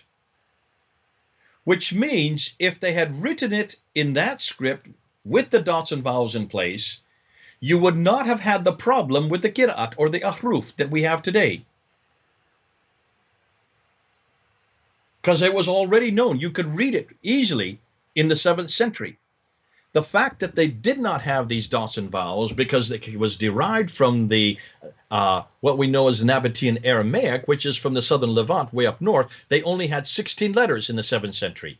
And that's why they had to introduce these dots, these 5 dots, and the 3 vowels, the Dhamma, the Kasra, and the Fatha, which then created such a hegemony of many different categories, many different variations on where you put those dots and vowels, that you had all of these qira'at, you had all these derivations that start to appear suddenly in 736 all the way up until 905, and then had to been reduced down to 30 by 1429 or 15th century. One of the ironies of history, had they used the right Arabic to begin with, had the Quran been written in Safaeid Arabic, which is from the south, which is from Mecca, there would have never been this problem with all these qira'ats, with all these different readings, with all these different derivations. And there would have been just one Quran. This is one of the great, so you might say, one of the great ironies of history. But because of the fact that they decided to, and because of the fact the Quran was created much further north, they didn't have this type of Arabic. They were only dependent on Nabatean Aramaic, which did not have dots and vowels, only had 16 letters, had these what they call consonantal or similar the endings like the tar marbuta and the alif maksura and the alaf. These all only existed in that Aramaic rendition, which was then chosen for the Quran, making it almost impossible to read, and therefore forcing them to invent the 5 dots and the 3 vowels, which brought about all the problems with the qira'ats and the ahruf that we're now talking about today. One of the ironies of history. Let's go on. Now, I don't want to get into Hafs so much. Let's go through this next area because I think we've already covered this. So let's move on down. We don't really have to go into that because I'm going to say that this is the wrong guy. We should never have chosen. Just put that last slide up there just before this one. Let's just conclude what we do know. He wasn't trustworthy. Therefore, he was not suitable. He wasn't chosen for textual veracity or authenticity, but for political reasons. He came from the wrong city. He came from the wrong dialect. He should have been the last person among the 32 have been chosen. They got the wrong guy. They should never have chosen him. Okay. So now we get to Muhammad himself. Now we get to the juicy material. This is the stuff that's new. This is stuff I'm going to introduce to you now that so far no one has really talked about. I wanted to get through that, get it out of the way so we can get to this. What about the man? What about Muhammad himself? What are we going to do with him? Next slide.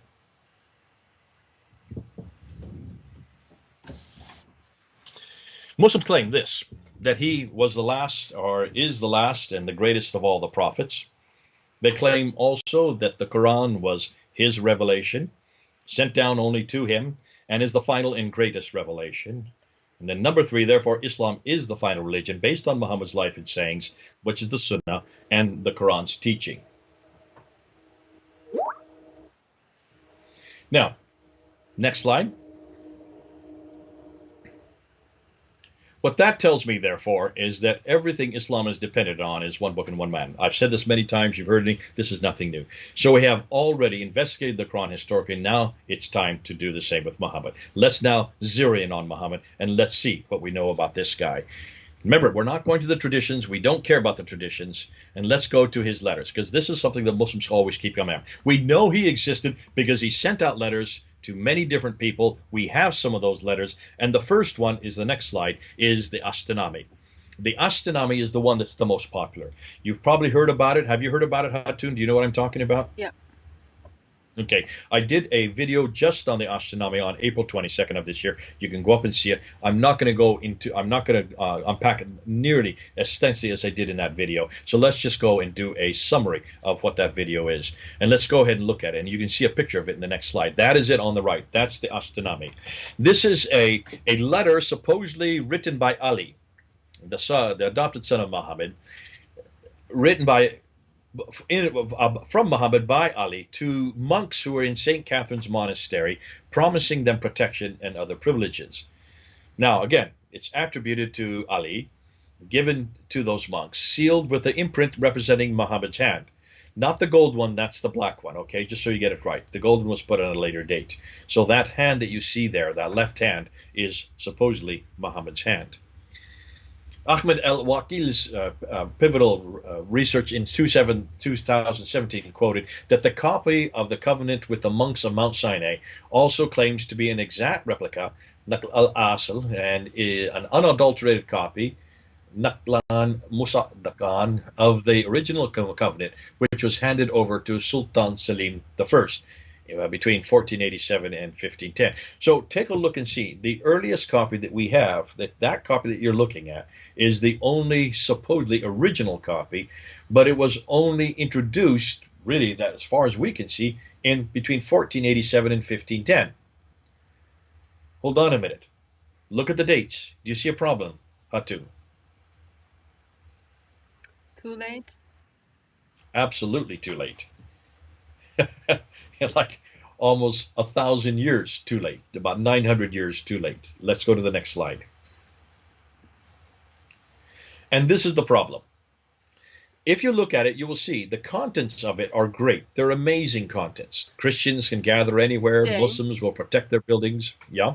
So just a practical question. I'm just so curious because this same thing happened in the Topkapı Musaf as well. So apparently that's hand of Muhammad on the writing. Okay.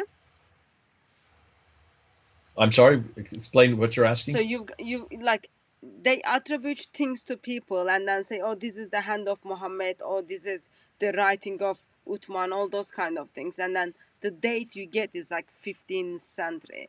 So probably, I'm assuming, they kept the hand of Muhammad frozen for like 900 years and then put it on that. Just like It looks kind of decrepit, doesn't it? It looks like it's a little bit deflated. It looks like it's a little almost fossilized. Okay, let's go with that. Okay, so there's Hatun's solution. This is the decrepit old hand. By that time, there would be no flesh on it and there would be only bones. But nonetheless. No, I was just making the point, like, when Muslim says, oh, this is attribute to this person because we've got the hand or we've got the writing, they are simply lying. It's the same thing in the Topkapı Musaf. Like, they say, oh, this has been, it was being read while Uthman, so this blood is Uthman's blood, but like that earliest dating of that is like a couple of decades after Ottoman. Hatun, have you ever been to the Topkapi Museum or Topkapi Library? Yes. Okay. Did you see in the same? I've never been there, but all my friends have been there, and they tell me that in the same room where the Topkapi, or right next to the room where the Topkapi is housed, they don't show it except during Ramadan.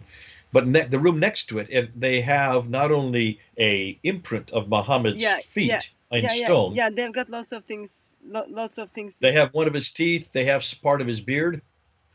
I like I can't remember a lot all full things because I didn't go there as a like Christian. I went there like as a Muslim, and then it's just like yeah, it wasn't that big deal for me. But yes, I am aware Well, that you've got like Muhammad thinks while Allah knows best. How can they be Muhammads? But yeah, and also, if you go up online right now, you can actually Google it. Go up online and go to the Topkapi Library. They will show you a picture of Moses' staff, the staff of Moses, and the arm of John the Baptist. His arm, not his arm, but it's encased in a piece of metal, and you can see bits and pieces where the bones looking through where they've opened it up. So here they have the arm of John the Baptist. They have the staff of Moses from 1400 BC. Right alongside an imprint of Muhammad's footprint that looks like a massive foot and his tooth and his beard. And that's the same type of forensic testing that they did on that as they have done with the Topkapi. The Topkapi is nothing more than attribute. You notice I'm using this word attribution all the time yeah, tonight? yeah. It's nothing more than attribution. But let's go. Let's look at the document anyways. It talks about the fact that no one can plunder Christians or destroy their churches or take anything from them within. It says that a Christian woman must give her consent before she marries a Muslim man. It says that Christian women married to Muslim men are free to go to their churches. That Christians can build and repair churches and convents, and that Christians cannot participate in the military. So that's the essence of what it's saying. Next slide. I've got 10 problems. Let's go with all 10 of them. First and foremost, the date for the document given is 625. So while Muhammad was there in Medina. According to the tradition, Muhammad sent no letters at all until 628. And they were only to Medina, certainly not outside the Hijaz. So this Ashtanami letter contradicts the traditions. There's no reference anywhere that he sent any letter to anybody outside of Medina. Ibn Sa'd in 845 gives us a list of Muhammad's 47 writings, but the Ashtanami is not included. If you look at the picture, go back to the picture, you'll see a minaret pictured on the right. Do you see the minaret there on the right, on the bottom? It is like my eyesight is not good, Jay. It's okay. For the others, they can see it. okay. I'm sorry, Hatun, I know you're wearing dark glasses because of Sunday. But believe me, there is a minaret there. It's pictured there just above the golden hand. So let's go back to the next slide. So here's the problem. Minarets, first of all, the first known minaret that ever existed is not to the 9th century during the Abbasid Caliphate, and were not widely used until the 11th century. So how could there have been a minaret in the 7th century? It is called miracle, Jay. Or they added at a later date, just like they added the hand at a later date. It uses the term sultan. The first to ever use this term was Mahmud Ghazna in 998 to 1030. That's 350 years too late. No one knew this word even existed in 625. Mahmud Ghazi. Mahmud, say it again? Mahmud Ghazi. Oh, okay. Okay. That's fine. Separate Mahmud and of. I've got two words put together there. That's fine. I would say Mahmudov. Mahmud of Ghazi. It employs Christian, Egyptian, and medieval Arabic, which were not used by any Arabs in the Hijaz that early. Again, much like the argument we saw earlier. Let's go to the next slide where you get the next 5 problems that we can look at. Problem number 6. It refers to plundering and repairing churches, forced marriages, and non-participation in the military, which are all later dhimmi rules introduced centuries after the fact. These did not exist in the 7th century, so it's way too late. These would not have even existed that early, proving that this was a much later rendition. Number 7, it forbids Muslims from taking building material from churches to use in their mosques. There were no mosques in Egypt in 625, so how could it forbid them? This doesn't make sense. Those only came into existence in Egypt in 641, 16 years later. So you can see this is historical anachronism after historical anachronism. It permitted the Christians to decide the rate of their jizya, but there is no example anywhere for this. Number 9, the term malak Muqara, or angel of proximity, is only cited in Sufi writings, and first was introduced by Mutanabi in 965. That's the 10th century, or up to the 13th century, which is 300 to 500 years too late. The covenant of the Prophet Muhammad with the Jews was known first by Waqidi. He writes this in 823. That's the 9th century. So therefore, even if it was this covenant with the Jews, you can see we're going to get to that next. That is not this letter. And anyways, that's much, much too late. Okay, so we can pretty well throw that one out as a fraud.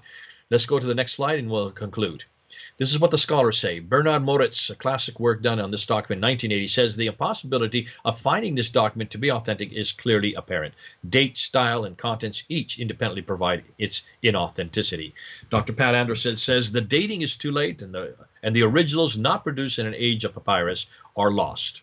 The criteria for authenticity that Morrow, the man who's done the most worst research on it, he's a convert to Islam, suggests does not meet the standards of valid historical criticism. Dr. Mark Dewey concludes, this letter appears to address characteristic abuses of dhimmis in terms which only make sense after the dhimmi regulations were established, so long after Muhammad's time. I suspect that it is later, namely during the period of the Turkish invasion of Egypt in early 16th century. Next slide. It's not invasion, Jay. We went there to share life. That's your good old Turkish spin on it. Thank you for doing that. And then number 4, Amadou Ola Lekan Sani says, referring to the covenant of Muhammad, he says, we find no evidence of pre-16th century codices at all. Gabriel Sid Reynolds says, it's forged by Christians intent on proving to their Muslim overlords that the Prophet himself had guaranteed their well-being and the preservation of their property. They are all quite late.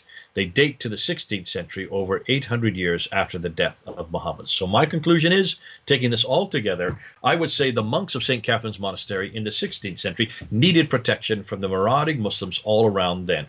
So they forged this letter and then added Muhammad's name to it to give it authority in order to safeguard their monastery. The fact that Muslims today, like John Morrow, are also using this document in the 21st century to support their narrative of a peaceful Islam is indeed rather ironic. Therefore, they would have an agenda as well. Okay, let's go then to another one. This is the Constitution of Medina. Oh, before we go back, just go back to that. I put this thing about astronomy back in April, and I got some letters, some really nasty emails from Egyptian Orthodox people who were quite upset with me for my conclusion, because they believed that these are authentic, and these were Christians. These were not Muslims. These were Christians. And they said, because of my conclusion, because I've said this now on YouTube, there are going to be Christians who are going to be killed because they no longer are going to hold to this astronomy letter. And this is one of the dilemmas of working with history. When you work with history, you're going to come to conclusions that not everybody likes. And this would be one case in point. And I got some really nasty letters from people saying, you have done an injustice to God. You are now endangering people's lives because you are saying this on YouTube. People may be killed because of this, because now they know that Muslims know they don't have to protect those Christians in Egypt. So it's one of the difficulties of knowing what to do with history. I'm just telling you as I see it, and therefore people are going to have to come to their conclusions on that. Let's go to the next one, and that's the Constitution of Medina. Let's come on down to a picture of it. And this was done on April. I'll go back one. I put this one up on April 20. If you just go back one slide. April 28th. So if you want to see this one, it's much more in depth. What I'm doing now are I'm doing a quick overview. So there's the Constitution of Medina. Next slide. And you can see this is nothing more than a facsimile. This is not the original. There is no original. We can't find the original. But this is a facsimile of the roughly, I think, 20 to 30 different articles. The Constitution of Medina was a document supposedly created by Muhammad when he first moved to Medina, somewhere between 622 and 624, according to the traditions. It was an agreement between the three major groups then in Medina: the Ansar, who were the native Arabs of Medina; the Jews, who were the native Jews of Medina; and Muhammad and the Muhajirun, those who have moved from Mecca to Medina with him in 622. Now, Muslims consider it a model for agreements today. They claim that it is the oldest constitution for mankind. They claim that it is the oldest example of multi-faith, multiculturalism, and they claim that it is an egalitarian document guaranteeing religious liberty and equality for all. And that's why they're pushing it so much. And I don't know if you're still getting it at Speaker's Corner, Hatu. I used to get it. Quite a few people would bring this as a document, saying this is the authentic. We need to get back to this document. Have you received this kind of push? Yeah, it's the same, yeah. Still, this is And it's also used to confront or to support why Muhammad had to confront the Banu Qaynuqa and the Banu Qurayshi, especially Banu Qurayshi, when they were killed in 627. They say it's because they reneged on the Constitution of Medina. They reneged on this document. So you'll hear this used often. But what most Muslims are using it for is to prove that Muhammad existed, to prove that it was there. Since he wrote it, therefore that proves he exists. How could a non-existent person write such a great document? Let's go to the next slide, slide number 56. When you look at the Constitution of Medina, this is what I'm not going to go through all the articles. It says that Christians can gather anywhere and Muslims will protect their buildings. It gives no one can plunder Christians or destroy their churches or take anything from within. You can see why it's so popular. This is great for today. This is very politically correct. A Christian woman must give her consent before she marries a Muslim man. That's just like the Ashtinami. Christian women married to Muslim men are free to go to their churches. Christians can build and repair churches and convents. And that Christians cannot participate in the military, much like the Ashtinami. Next slide, please. So as far as the content's concerned, you can see why it's popular. Now, the problems I have with the Constitution. First and foremost, it is clearly pro-Jewish. Yet there is no record of it in any Jewish historical documents. No Jew that I know even has heard about this. If this was such a great document for them, would they be the first ones to bring it up forward to actually prove that they are to be redeemed by Muslims? There is no archaeological evidence for the existence of Jews in Medina or in its vicinity that early. When you look at Hoyland's book, Seeing Islam as Other Side, the one I have right here, this book right here, Hoyland's book, he is very clear that there were no Jews further south than Khaybar, which is much, much further north. And he said even Medina Sali is probably as far south as the Jews got. So how could there be Jews living in Medina? What are you going to do with these three Jewish tribes? We don't have any records of them. There is no records of them. So that would be a problem with this document. It also contradicts the Sirah in the Hadith treatment of Jews, which is much more cruel. The isnads for the Constitution are confused with different versions. And why in the world would they even need the isnads if they have the document in place? More than that, the Quran does not refer to any Constitution of Medina itself. No Jew would sign a treaty. And this is one thing I always say. If I were a Jew or even a Christian, would I sign the treaty? Because look at the first article. The very first article gives authority to Muhammad to be the arbiter between man and God. What Jew would sign that article? Would you, Hatu? Not really. None of us would give authority to someone who's not part of our tradition and who's certainly not part of our faith. Number 7, it doesn't appear until the Sirah of Ibn Hisham in 833, that's the 9th century, so therefore much too late to be authentic. And number 8, Muslims should be careful of accepting such a treaty as authentic, as it contradicts so much of the Quranic view of Jews. It's not only the Quranic view, as I said earlier, it also contradicts the the Sirah and the Tafsir. Yeah, go ahead to the next slide. So, scholars' conclusions. Robert Hoyland doubts its authenticity, saying there is not a single clearly Jewish inscription that has yet been found at Mecca or Yathrib or Khaybar, despite quite a number of epigraphic surveys conducted at all three sites. It is only Muslim tradition that informs us of a Jewish community in Yathrib, or in other words, that far south. Frederick M. Denny, Ibn Ishaq, now again, he's saying Ibn Ishaq, let's put Ibn Hisham there. Ibn Ishaq, or rather Ibn Hisham, preserved this ancient document, which does not appear in any other historical source. It seems to consist of separate documents from differing times in Medina. Dr. Pat Andrew says this: if there is no extant archaeological evidence for Jews in Yathrib, Medina, then it is impossible that the so-called Constitution Medina is historically valid. Rather, it is a legendary apocryphal construct. Now, comparison, it would be as if, and this is what Pat Andrews went on to say, it would be as if the 1812 war between the US and the UK was written in 2012, or the 1815 Battle of Waterloo was written in 2015. It's just too much too late. 200 years too late. It's just written, again, much too late to be authentic. Okay, so that's the Astronomy and that's the Caution Divina. What about the Doctrina Iacobi?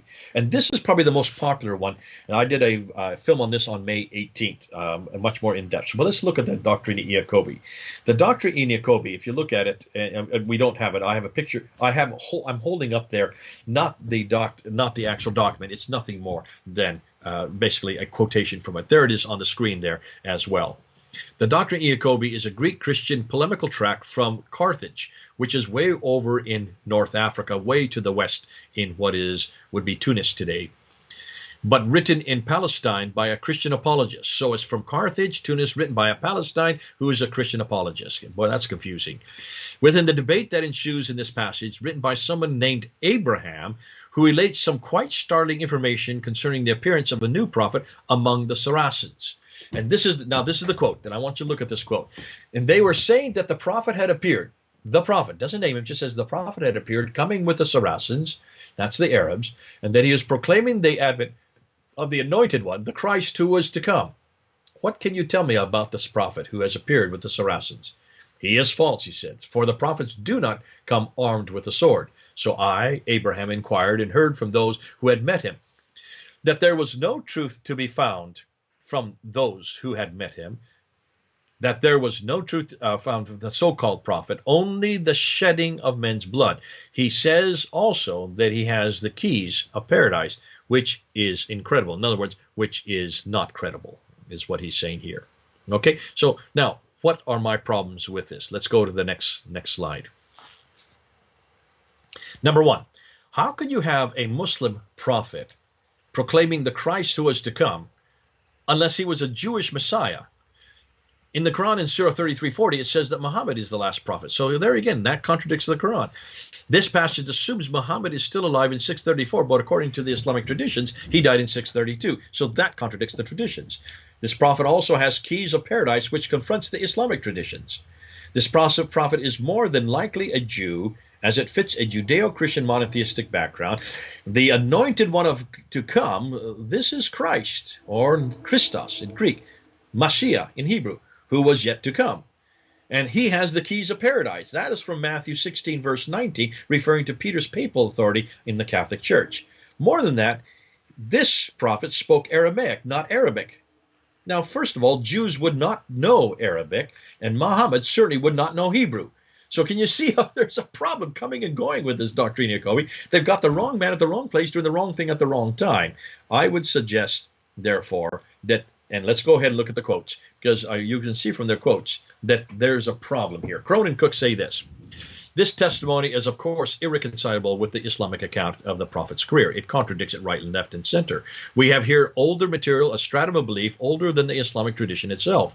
John Wansbrough, who is considered to be one of the leading scholars there, who is head of department at School of Oriental African Studies in the University of London, who was the one that taught Crone and also Cook, says prophethood was a monotheistic constant, a basic belief, concrete examples of which arose in the area in early monotheistic religion, the specific manifestation, of course, differing from religion to religion.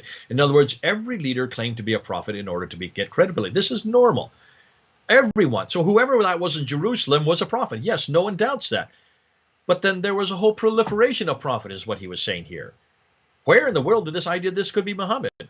Neville and Corin go on and say, the doctrine of Jacobi provides no support for the identification of this prophet that he was Muhammad. In fact, if one thing is clear, it is that the account in the doctrine of Jacobi does not describe the Muhammad that we know. He could more easily be almost anybody else. In those troubled years, there can have been no shortage of such prophets, appealing to the various Christian and Jewish sects. Okay, go to the next slide, and we'll end with this. Robert Spencer. Inasmuch as the keys of paradise, he zeroes in on this, are more akin to Peter's keys to the kingdom of heaven than to anything in Muhammad's message, the prophet in the doctrine of Jacobi seems closer to a Christian or Christian-influenced messianic millennialist than to the prophet of Islam as he is depicted in Islam's canonical literature. So he is very clear that this must not be the Muhammad of the tradition, someone completely else, but not Muhammad. Yes, a prophet possibly, as everybody called themselves prophets. My conclusion, there is no reference to the name Muhammad, no reference to this prophet being a Muslim or belonging to the religion Islam, nor any reference to the city of Mecca, nor his book, the Quran. He sounds more like an Arab Christian brigand, employing the status of a prophet to gain himself more credibility and authority. There's just nothing Muslim about him. And that's my conclusion. Okay, let's then go to Muhammad in the Quran. This is now a thing that I did up in June 7th. 2020. And this comes from Murad. Who is Murad? Murad is a Middle Easterner. I can't say anything more than that. Who lives in the Middle East, who has been spending years and years. He reads and writes Aramaic. Of course, he reads Arabic. He speaks English fluently, and he also understands Syriac. So he is one of the best ones I have found who actually has gone to the original sources. He's a good friend from the Middle East, and he's been up on I brought him on board maybe 3 or 4 times, and he has been such a help, especially when it comes to the Quran and especially the Dome of the Rock. So this is what he says. It's only one slide, and he says this about the references to Muhammad, because Muhammad's name is in the Quran just 4 times. There they are. Surah 3, Ayah 144, Surah 33, Ayah 40, Surah 47, Ayah 2, and Surah 48, Ayah 29. But this is the only place you will see Muhammad's name in the Arabic. Now, I have heard many people say, oh, he's all through the Quran. Yes, in the English translation, he has been introduced there in English because the Muslims have attributed, there again, they're attributing that reference or that verse or that representative of God or the prophet of God or the Nabi of God. They're attributing that to Muhammad. That's all you're reading. That's nothing more than an English translation. And that's what we called, what's the word? Well, I can't think of the word off the top of my head. So that's tafsir. That's tafsir that's been added into this. That's commentary. So this is nothing more than commentary when you see Muhammad's name in the English translation. His name is not in the Arabic, except for those 4 verses. Now, he says this. They most likely refer instead to the Blessed One, because in every case, in chapter 3, 33, 47, 48, it's the Blessed One. And then he shows, when you look at it, it's not really referring to a man at all. Or if it is, the Blessed One, not Muhammad, the person name, but looks more like probably the figure of Jesus, because this is a confrontation of Byzantine Christianity. Therefore, his conclusion is, if this is correct, then the Muslims cannot use the Quran to support Muhammad's existence in the 7th century, not at least until including the earliest manuscripts. And one of the foundational pillars of Islam begins to fall. So do not say that this is Muhammad the man. So when I asked him in the show when he came on, I said, well, then when do you think Muhammad the man actually came into being? When was he then this attribution of the Blessed One attributed to him? When did he finally get that nomenclature? And he says around 730. Now, I asked Robert Spencer this very same thing, because he also believes that this is not Muhammad in the Quran. And interestingly, independent of each other, both Robert Spencer and Murad both claim that it happened around 730. Why? You're going to see. Hold on. That we have to go to the rock inscriptions. Let's now go to the Dome of the Rock. Let's go to the next category. So now we come to the Dome of the Rock. This is a film that I put up on June 9th. Up on Fander Films. You can go up and see it. And this one has had huge number of hits. 70 to 80,000 people have watched this one. People seem to like this one because this one really does resonate with people. And this is why I use both Mel and Murad. Mel is my friend from Ireland. Murad is my friend from the Middle East. They've worked together for years. They've come on board with me. We're working together. It's great to see what we're doing. They brought another guy named Joe. This guy, Joe, is, I mean, I have a hard time keeping up with him. He is so quick with his historical survey. The guy has been working on this material for 20 years. But let's go with what they said about the Dome of the Rock. We've always assumed that the inscriptions on the Dome of the Rock, remember those inscriptions that I've always talked about? Hatun, you've heard me talk about that in the inner ambulatories that are there in the central part of the Dome of the Rock. Those are the only original part of that building. That Dome of the Rock has been destroyed and rebuilt 11 times. The only original part are those ambulatories where those two green arrows are. See those two green arrows there on the picture? That's the inner ambulatory. Everything else outside of it have been built much, much later. In fact, the dome that you're looking at today, that dome, that beautiful golden dome, was built in 1876, a little over 100 years ago. But those ambulatories were built in 691. 691, the late 7th century by Abd al-Malik. And it was here that the Shahada was first introduced by Abd al-Malik. He also introduced it on coins the same year. He also introduced it on his protocols, the Caliphal protocols, the same year. Mel from Sneaker's Corner and Murad from the Middle East choose to disagree. Much like Muhammad's name in the Quran, these inscriptions do not refer to a man named Muhammad at all, but to the Blessed One, much like those 3 verses in the Quran. That's an enormous jug you're putting up there. Yikes. You're going to drown in that. No. So here you go. See, I'm seeing it 20 seconds later, so I didn't catch you while it happened. But here you have the Blessed One, who could very well be Jesus, they're saying. The Quranic verses in these inscriptions are not the same as that which we have in the Quran today, and are thus possibly the precursors to the Quranic verses, which were written later. That's now, can you understand then why the Quranic verses, the 4 verses we're talking about, why they don't have there? He should be all through the Quran if he really was the person that the Quran was revealed to. He should have his name all replete, like Jesus' name in the Bible. But it's not there.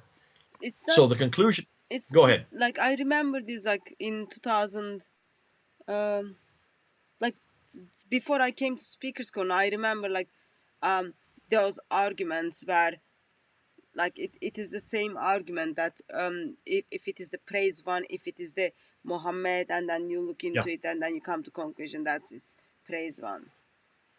Yeah, that's correct. Yeah. So this is the same argument. So you've heard this before, but they have actually gone much deeper to look and show. And here's what's interesting. Murad is coming out. I can't say it yet because I don't want to jump the gun on him, but he's coming out and he's showing that almost all of these are Aramaic. These are Aramaic expressions that come from Nabatean Aramaic. Have I not said that tonight? No, you haven't said that. I have said that tonight. Remember when I talked about the Southern Levant? Remember I talked about the Ta Marbuta, the Aleph Maksura, the Aleph. These are all from Nabatean Aramaic, which are from the Southern Levant, which are way up north. So that has yet to be recorded. We're going to get into that. This is all so exciting, Hatun. We're getting so much new material that even I can't keep up with it. But this is why it makes our job, yours and my job, so much easier. Okay, let's go to the next one. So now we come to the coins. Hatun, October 6th. This is when I put this up. So it's just earlier this month. Remember, Hatun, when we were there at the British Museum, almost a year ago. Remember that? Yes. You took me down there. You wanted me to look at these new galleries.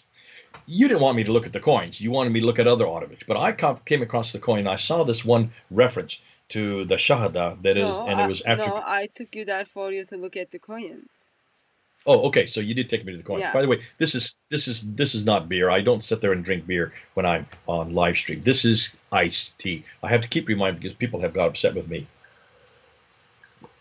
So here we were at the British Museum, and what is it about the coins you want me to see?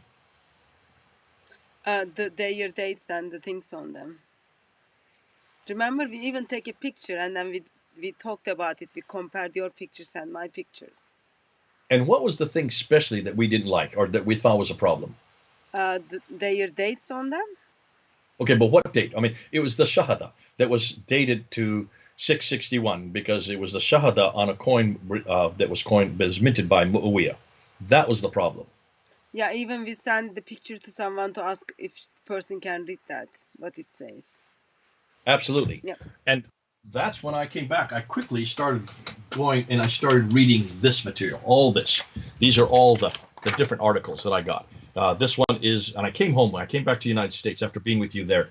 This one was written by Michael Bates. Michael Bates is probably one of the senior numismatists in the world. He is the one that's probably knows most about the coins than anybody else. I looked at it. I went to this article written by Andre Audi and Wolfgang Schultz, really in-depth article going through all the Islamic coins, all the earliest Islamic coins. Yeah, And he wrote this. Remember, I sent you the draft of the first problem, and then we even had Brother Al Fadi came and we talked about it. Yeah, yeah. Well, I hadn't read those articles when I talked to you. These articles just open it up. And here's Luke Treadwell, 2014. He talks about the symbolism and meaning of the early Islamic copper coinage in Great Assyria. And then you have the coinage of the first caliph written by Michael Markowitz. This is one that I used quite a bit in February and March. But the one that I used the most was this one here, Coins of Two Realms by Clive Foss. Clive Foss here in America is probably considered to be the American authority on the Islamic coins. And that's why he's so trusted. But this then came up after I did my video on the coins. This guy was sent to me, Tony Goodwin, from 2016. So these are just 4, 5, 6 years ago. They're all rather recent. And what's exciting about them, they all understand coins. They're numismatists. This is their area of expertise. Let's go to the next slide. But here's the problem. They know the coins. They've always knew that they were important. They've always known that coins are something that we need to look at. The difficulty is they didn't know how to interpret the coins.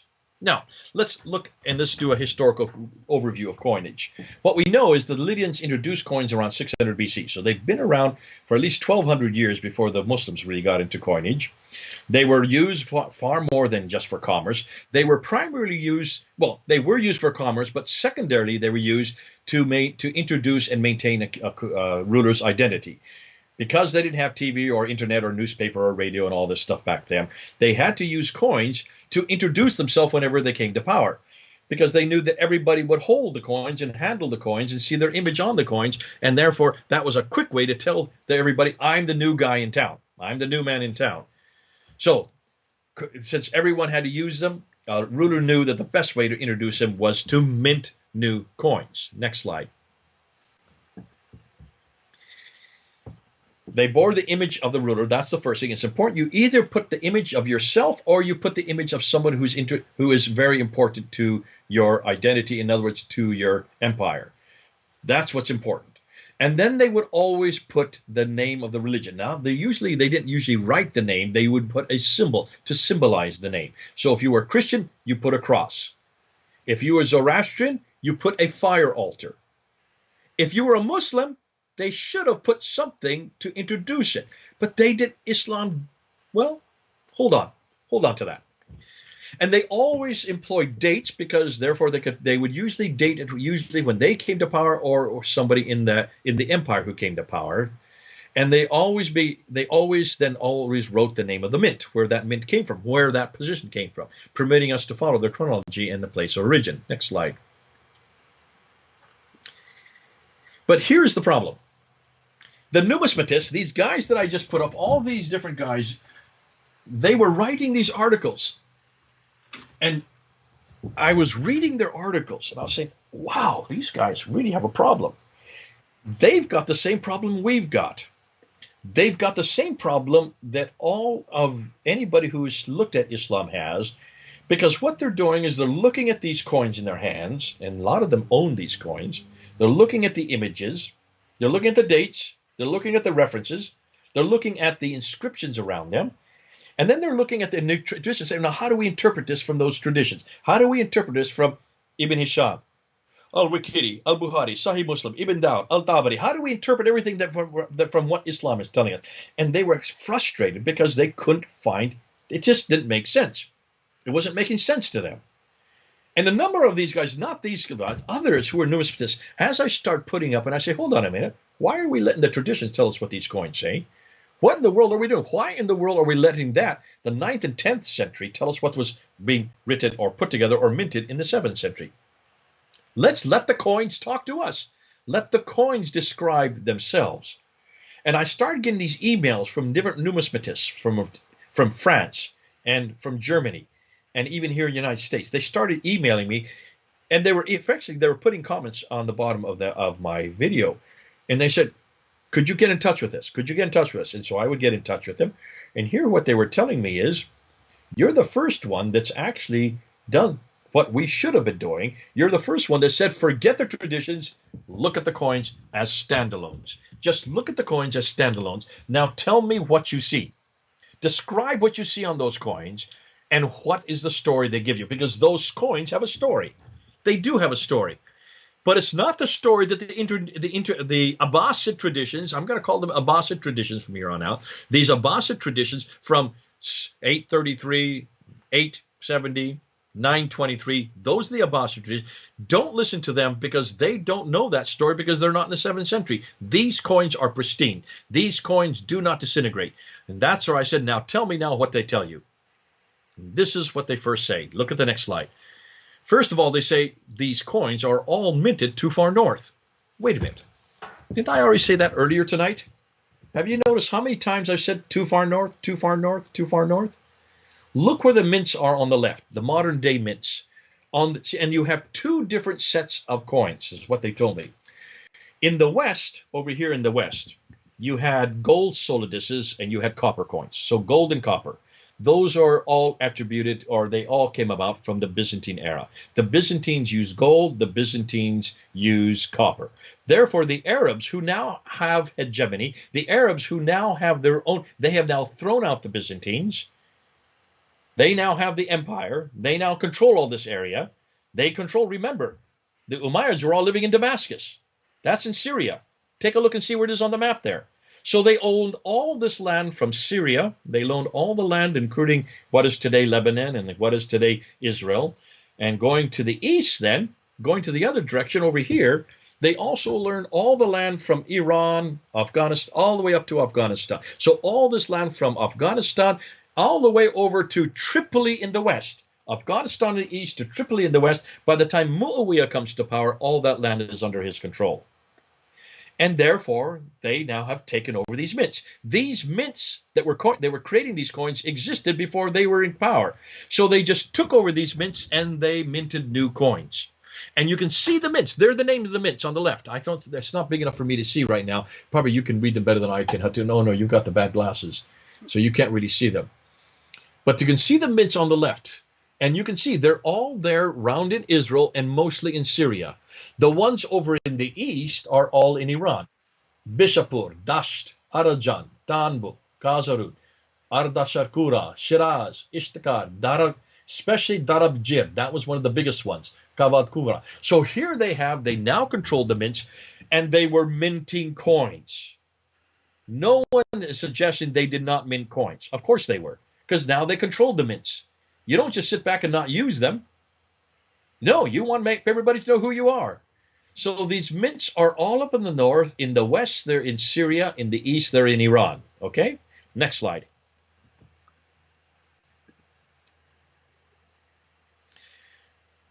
Now, what then should we do? Since the Islamic traditions assume that there was a well-established Muslim empire by the time of Muhammad's demise in 632, since they also assume that during the reign of the rightly guided caliphs, that's Abu Bakr, Umar, Uthman, and Ali, it's Muhammad as well, 624 to 661, that the empire expanded from Tripoli in the west to Afghanistan in the east, there should be some evidence in this vast swath of land for this empire. There should be at least coins which were minted by the caliphs. People under authority needed coins to do commerce. The caliphs also needed to announce their authority. Let's then look at the coins in the 7th century and see what we find. Next slide. And here's the first question. This is the question they all said to me. Where are the Islamic coins from 624 to 660? From 624, when the caliphate comes to power, when Muhammad introduces the caliphate, now there is a caliphate there in Medina, to 632 when Abu Bakr takes over, to 634 when Umar takes over, to 644 when Uthman takes over, to 656 when Ali takes over, to 661 when Muawiyah takes over. That roughly 40-year period. Let's take them 624 to 660. Where are there any Islamic coins? What do I mean by Islamic coins? Anything with Muhammad or Abu Bakr or Umar or Uthman or Ali's name on it. That's all I want. You've got to find those names. You've got to find something about Islam on those coins. There is no reference whatsoever in the 7th century for anything Islamic. Volker Pop talks about that. So does Goodwin. I've given you the references there. Coins are rarely mentioned in the Quran as well. Why? Was this due to negligence? Were the early Arabs not sophisticated enough? Listen, they controlled those mints. Those mints didn't just stop making coins. Coins were being made. Who was making them? Well, obviously, the rulers of that area were making them. Like everything else, there simply are no extant records from that time at all, including coins, though Muslims claim there were. And this fact, in and of itself, is curious, if Islamic traditions are correct. Next slide. I want to just look at this map. Look at this map, and you see what I'm talking about. Now, when you look at the map, you'll notice, by the time that Muhammad dies, that brown area is under their control. So that includes the Hijaz, which is the brown area, and a little bit over of Oman over there in the west. I'm sorry, in the east. By the time that Abu Bakr, Umar, Uthman, and Ali come to power, all the orange area comes under their jurisdiction. So that whole orange area is now under the jurisdiction of Abu Bakr, Umar, Uthman, and Ali. Yeah, look at the cursor that Hatun's doing. Thank Hatun for doing that. So that whole orange area is now under their control. Take a look at how big that area is. So that includes also the Hijaz, which is the brown area, the brown and the orange area. That includes, let's start from the east. That includes Afghanistan, Baluchistan, that includes Iran, that includes Iraq, that includes Syria, that includes Arabia, that includes Egypt, all the way over to Tripoli, so parts of Algeria as well. So there you see, all that land was under the control. That's an enormous amount of land. And all of the mints are in Syria. See where the word Syria is? And over in Iraq. See where Isfahan is? So over where Isfahan is, over in Iran. No, a little bit to the right, right there. And down by the sea. That whole area is where the mints are. So that's where the coins were being made. That's in the heart of the Islamic world. That's in the heart of where Abu Bakr, Umar, Uthman, and Ali were living and serving and also reigning. But they were way up in Damascus. Show where Damascus is. Over there, over by Syria. There's Damascus. Well, okay, yeah, in the land part. So that is where that's where the coins should be coming from. All right, do you get that image? Now let's go to the next slide. Because the next slide shows us that there were many coins. And I don't have time to go through all of them. I'll just show you this one here. And the coins that were being minted in these mints by Arabs, these are all Arab coins. Take a look at those red squares. Those are crosses on the head of the rulers, and crosses are on the staff that they're holding. On the back side of the coin, the reverse side has a capital M, a large M. That's the large M is the Greek number for the denomination 40 numi. That's how much it costs. Look at the top of it. There is a cross. These were Christians. There's nothing Islamic about them. How can you have Muslims putting crosses on their head and on their staff and on the backside? Both the front and back show crosses. And so this is the lie that Islam has been telling us. So even those under the rule of the Byzantines still seem to retain a Christian identity. Go to the next slide. Here you have other Umayyad coins. Now we got into Muawiyah. I'm jumping now because almost all the coins that we see up until the time of Muawiyah all have crosses. So whether it is over in the east or in the west. But listen, I'm going to make two different things. Because when Muawiyah comes to power, there are distinctly two different types of coins. In the west, they are all gold and they are all copper. In the east, they are all silver. The obverse side means the front side of this coin that was minted by Muawiyah in 661, that continue all the way up in 680, has a picture of a Byzantine emperor Heraclius and his son. On the reverse side, it has a Latin inscription in the Byzantine cross minus the crosspiece at the top. Thus, this coin was boycotted by the Christians because it desecrated the Byzantine cross. What's the significance? Why would Muawiyah, a Muslim, show a Christian emperor and his son and not himself on this coin? Note, this coin is still not Islamic. So because this coin was boycotted, go to the next slide, he introduced the next coin. And he introduces this coin with his image on it. Now look at him. What's above his head? And what's on his staff?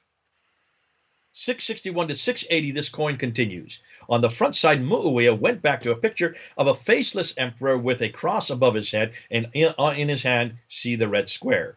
On the reverse side, he retains the number 40 with the cross above it. To placate the Christian? Was this to placate it, or was he a Christian himself? The significant is, and the question I ask is, why would Muawiyah need to placate the Christians if the Arabs now control Damascus? Note, this coin is still not Islamic, even up to 680. Remember, Muhammad died in 632, so we are 50 years later, and there's nothing Islamic about it, at least in the West. These are the Western coins. Let's go to the next one.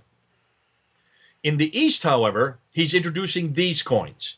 These are the ones on the front side. You have the Arab Sassanian anonymous bust. On the margin, it reads, Ilallah, unto Allah. Now, Muslims have come back to me and said, that's Islamic. No, it is not. As you well know, Hatun, Allah, Ilaha, is from Nabatean Aramaic. Everybody used Allah as their God. The Christians used Allah. The Zoroastrians used Allah. So did the Arabs use Allah. What's more important, look at the reverse side. On the reverse side is a typical Arab Sassanian fire altar with attendants with the mint name Darab Gird, modern Iran. So that comes from Iran. There is a Zoroastrian fire altar on the back.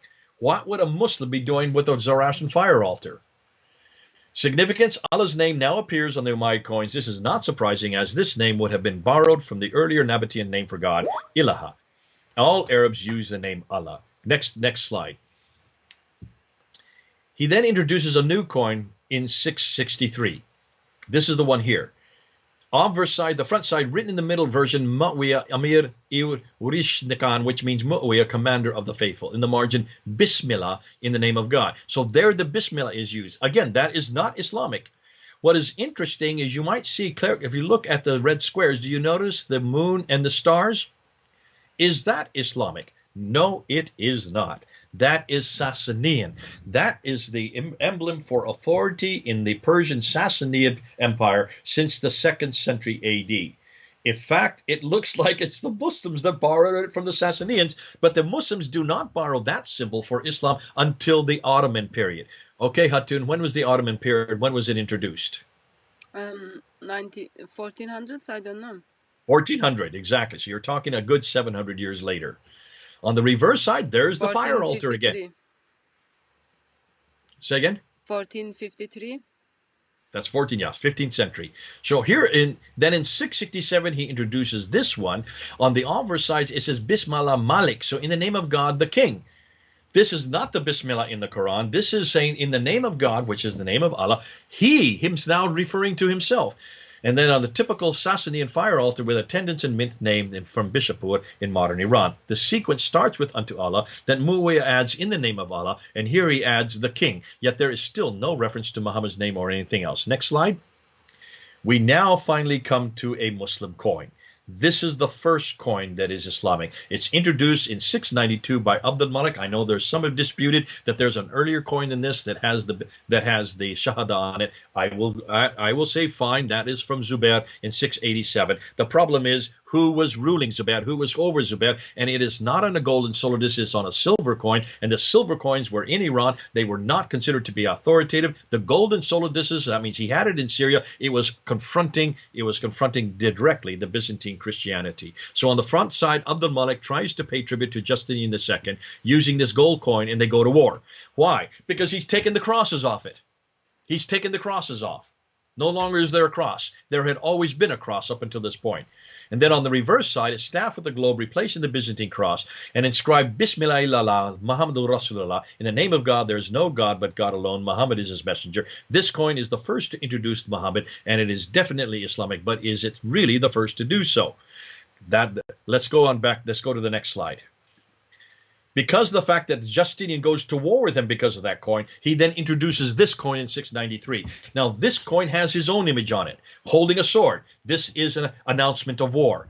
Abdul Malik's image is on the text reading, the servant of God, Abdul Malik, commander of the believers. On the reverse side, a staff with the globe, Qutb, and the inscribed on it is La ilaha illallah, Muhammadur Rasulullah. There is no God but God, and Muhammad is the messenger. There's the Shahada, both on the gold coin and the copper below it.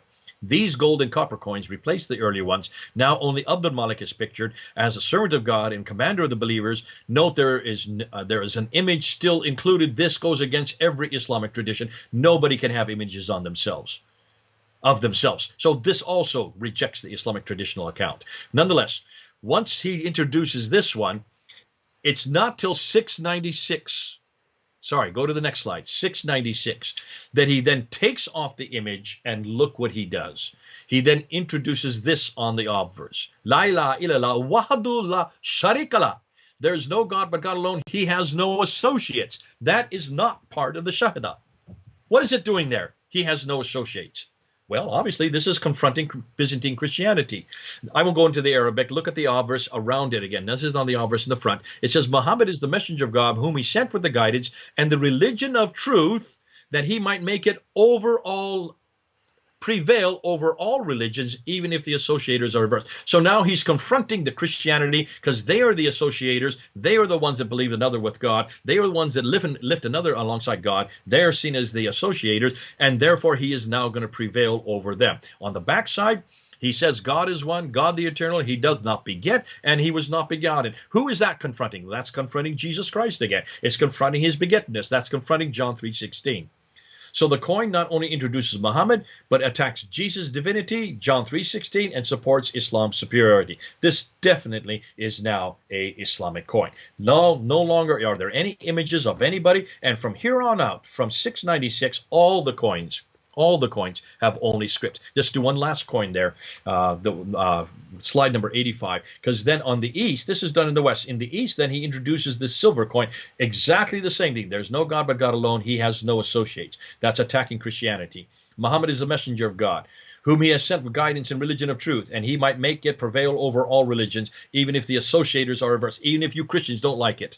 God is one, God the eternal. He did not beget and was not begotten. There he's attacking Jesus' divinity. He's attacking his begetfulness. He's attacking his sonship. And he is saying that God is one. So this coin not only introduces Muhammad and attacks Jesus' divinity, it attacks John 3:16, all his uniqueness, and Islam's superiority. Okay, look at the next slide, and this shows you everything on one slide. When you look at the next slide, there it all is. Look at the timeline. Muhammad dies in 632. The coins start to appear almost immediately. When you look at the coins, nothing about Muhammad on them, nothing about the Rashidun period, nothing about Mecca, which they should have written there, no names, no places that we should see from what Islamic traditions tell us. What's more, on the west, they are golden and copper. In the east, they are silver.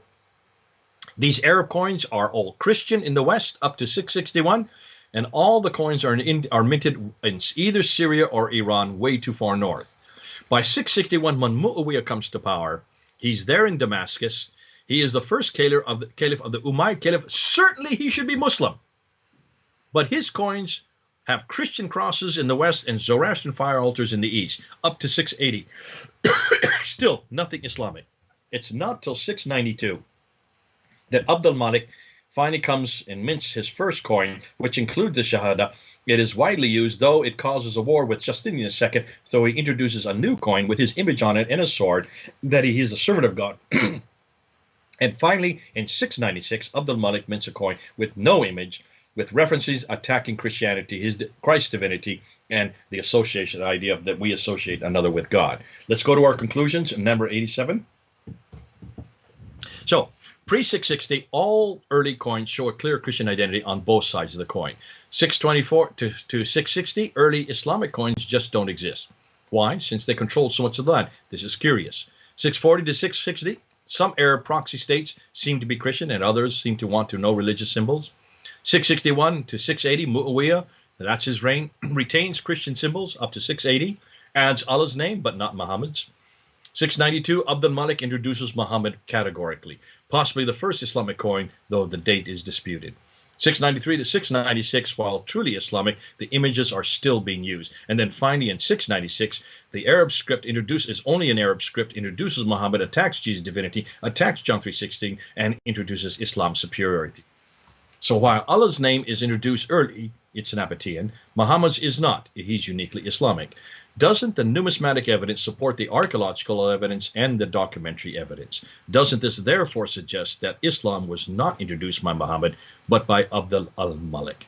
Thus, these 7th century coins confront the traditional 9th century Islamic narratives on every score. Okay, any comeback to me on this, Hatun? You are not going to move to the next slide? I want to ask you what you think. Is there a problem here? Any comeback? Any questions you have? No, because I'm sharing the screen, so I can't keep eye on the chat. So I don't know if anyone asks questions in the chat, because I need to make chat big to see it. So right now I don't have any questions. Okay, there's a question. Jay, is there evidence Muhammad died in 652 AD? There is no evidence. In fact, he didn't die in 652. The traditions say he died in 632, but we have references to him, or a Muhammad, from the writings of Sabaeus up until 634. The Doctrine Jacobi still has him alive in 634, if the Doctrine Jacobi is Muhammad. I would suggest that we don't know anything about any Muhammad. You're going to see that as we get into the next material. I think we can move to the next material because it's 1:33. I've got appointment at 2:30, so. Okay, we need to finish in the next half hour. And what slide are we on? Or 45 minutes. Like ideally, if I've got like 5 minutes before I go to my meeting, that will be helpful. So. Okay, yeah. Why are you going to a meeting at 2:30 in the morning, Hatun? Jay, there is a life. That's not happening. A life. Okay, you need to sleep. You need to sleep to hold on to your life. Let's move to the next one. Ilyas ibn Qabisa. Let's go to Ilyas ibn Qabisa. Who is this character? Who is Ilyas ibn Qabisa? This is a film that I put up on August 29th, earlier this summer. Looking for the vanishing Muhammad. The traditions say that Muhammad lived in the Hijaz, and he, along with those who came after, led an invasion against the Byzantines and Persians. So, he was significant at that time. We cannot find anything written about him nor his conquests outside of the traditions. But we do find a man named Mahmet, referred to in documents from the 7th century, including the fragment of the chart of Jacob of Edessa in 692, the Ad Anum in 705, the Byzantine Arab Chronicle in 741 to 745, and the Zuknin Chronicle in 775. Also, Thomas the Presbyter in 640 approximately says this Muhammad was the leader of the Tayyaye.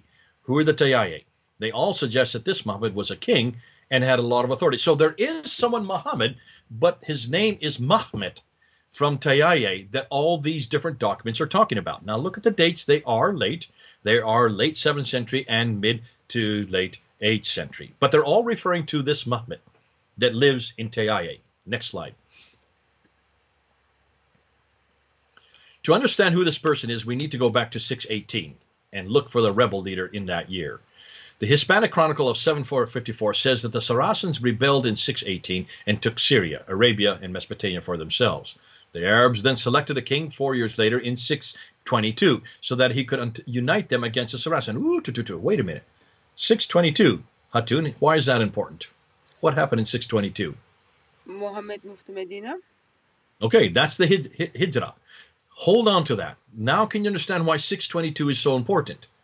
John Bar Benkai in 690 and the Chronicles of Fredegar in 715 mentioned that they had 2 leaders at this time. So we need to find 2 leaders who jointly led, possibly Muawiyah of Damascus in the west and Ali of Hira to the east. Damascus is in Syria, Hira is in Iraq.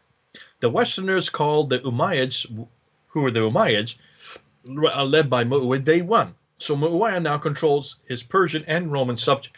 The Romans in the west, the Persians are in the east. So we are looking for a Lahmid king from 618 who became a rebel, ideally someone who was kicked out of a city, for example, Hira, which is just what is today Kufa, close to that year, from which to create the Hijrah out of Mecca legend later on, and who later reconquered the city. Who then is this Lahmid king? Do we have a name? In the 9th century, Al-Bukhari of the traditions refers to Muhammad as Ibn Abi Kabsha, son of the father of the sheep. The leader of the Al-Tayyi, who was from Hira, which is today Kufa, is referred to as Ilyas ibn Qabisa al-Tayyi, which is his official name. Next slide.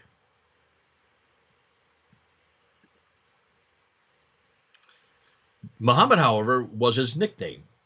Qabisa's nickname was Mahmed, his nom de guerre. Note how close Ibn Abi Qabsha, which is Buhari's reference to him in the 9th century, and Ilyas ibn Qabisa, his name in the 7th century, are. They're very similar, are they not? Khusrau, the Sasanian king before that, needed someone in the Lakhmid area in Hira to control the Lakhmids from raiding his territory. So he appointed Ilyas ibn Qabisa as the first and last non-Lakhmid king or governor in Hira between 602 to 617, and gave him 30 villages along the Euphrates. But Qabisa rebelled and joined the Arabs and was deposed. Qabisa, once deposed, became a rebel leader for the Arabs in 622. There's the date. That's why 622 is so important, and led them against the Sassanids. Thus, the reason 622 was chosen later on as Muhammad's hijrah from Mecca to Medina, because the Arab identity began then. The 7th century Muhammad was of high status, not poor as the tradition intimate, who then moved to the west close to Jordan. Petra, perhaps? So it seems that the later traditions have the wrong Muhammad, as the real Muhammad lived much further north, was wealthy, and is credited with beginning the Arab rebellion against the Sassanians and the Byzantines around 622.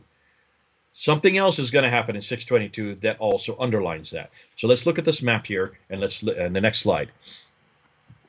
So look what the Lakhmids are. That's the red area. Hira is where this Ilyas ibn al-Qabisa comes from. Qabisa first lived in Hira, the capital of the Lakhmid kingdom. Once deposed, he then moved to Jordan, possibly to Petra, over here in the west.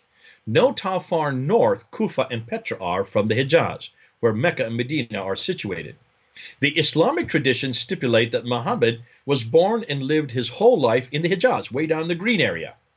Yet the historical Muhammad is not from there at all, but from much further north, up in the red area. That's where the original, the 7th century Muhammad was.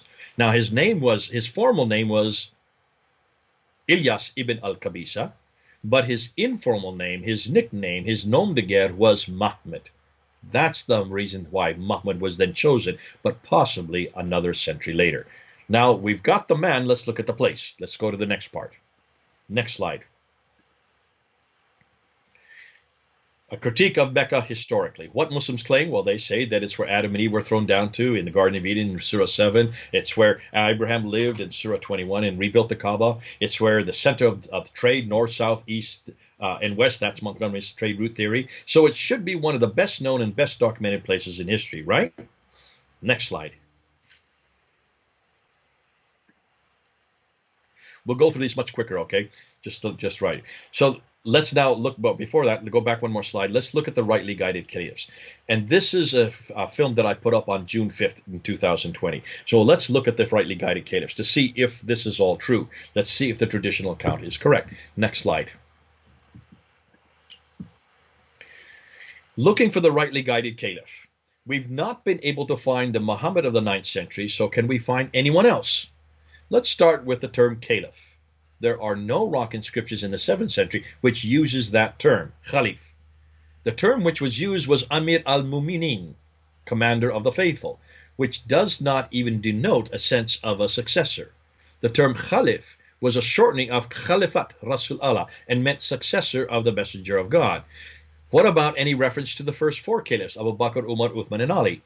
The historicity of the first 4 caliphs is seriously now in doubt. Why? Because we can't find any reference to any of these 4 guys who were caliphs. Yes, there are names people call Abu Bakr. That was quite normal. Umar was a very common name. Uthman was a common name. And Ali especially was a common name. So there are people called that, but none of them are caliphs. And there is no reference on any inscriptions. Certainly not on the coins, as we already looked at. Attempts at getting their story straight have failed.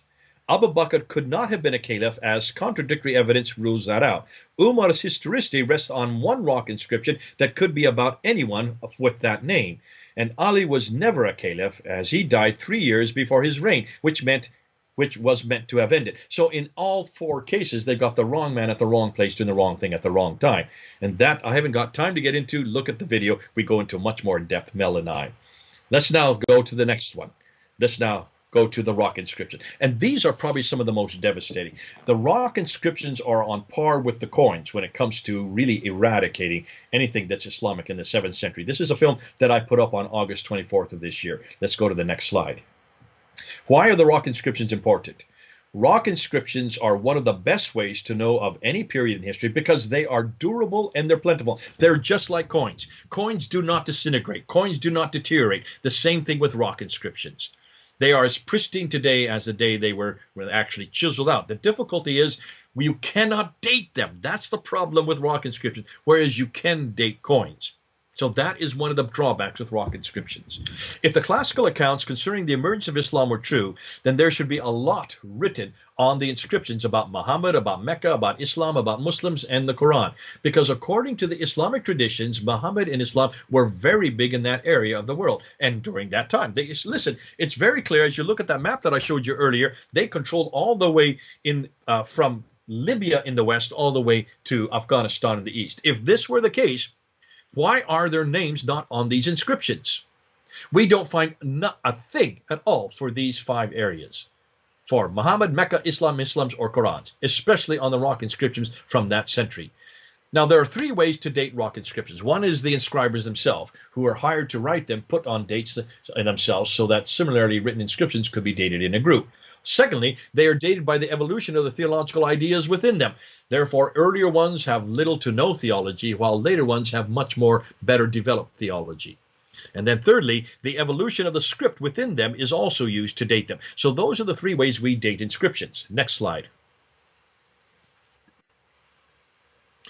Now, when you look at the inscriptions, first of all, are in the wrong language. 30,000 rock inscriptions have now been cataloged and surveyed across Arabia, the Negev, the Transjordan, and Syria, with possibly another 70,000 more yet to go. So we're not even halfway through. One would expect Muhammad's name on the inscriptions along the Hajj routes, yet we don't find one inscription with Muhammad's name, not until 690. Isn't that about the same time that we find his name on the Dome of the Rock, the name on the coins, and his name also on the protocols? So the first time we see Muhammad's name on the inscriptions parallels the first time we see him on a coin or on a building or on a protocol. South of Medina, the script is Saba'ic. Remember I talked about this earlier. You see that big red square at the bottom, Saba'ic Arabic? Originating in Yemen. It's way down in the south. So everything that's from Medina on south or Yathrib on south would have used that script. Why? Because the rock inscriptions use that script. And we're looking at rock inscription from the 7th century. They do not have the script that is used in the Quran today. The script that is used is Saba'ic script way down in the south. It is the wrong script. More than that, that script has been around since 600 BC. So it's been around for 1,200 years. Yet, listen to this, Hatun. I've got it underlined there. It contained all the needed vowels and consonants required for a religious text, unlike the 7th century Arabic, which is closer to Ethiopic. The Arabic script we find on these inscriptions are Nabatean. So where are the inscriptions out? Now we're up in the north. Look at and I should say these ones in the north. All the record inscriptions that are up in the north, in the other rectangle up in what is today Syria and Jordan and Israel and Lebanon.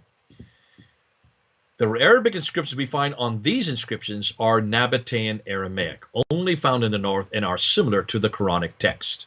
They all have the Tar Marbuta, they have the Alek Maksura, they have the Aleph, they have the Ihrab, the end consonantal, not consonantal, vowelization, the ending vowels. Now, can you see, fascinating, just look at that map there. Can you see everything is up north? Are you getting that? Yeah.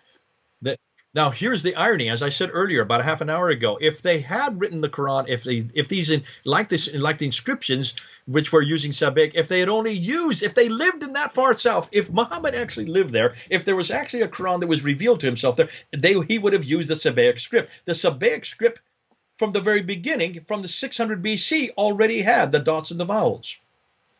The fact that the earliest manuscripts that we have in our hands today, the Topkapi, the Samarkand, the Ma'il, the Petropolitanus, the Sana manuscript, all of these manuscripts do not use dots and vowels. Have you noticed that, Hutton? We've talked about this many times, which means they are all from the north. All the manuscripts are from the north.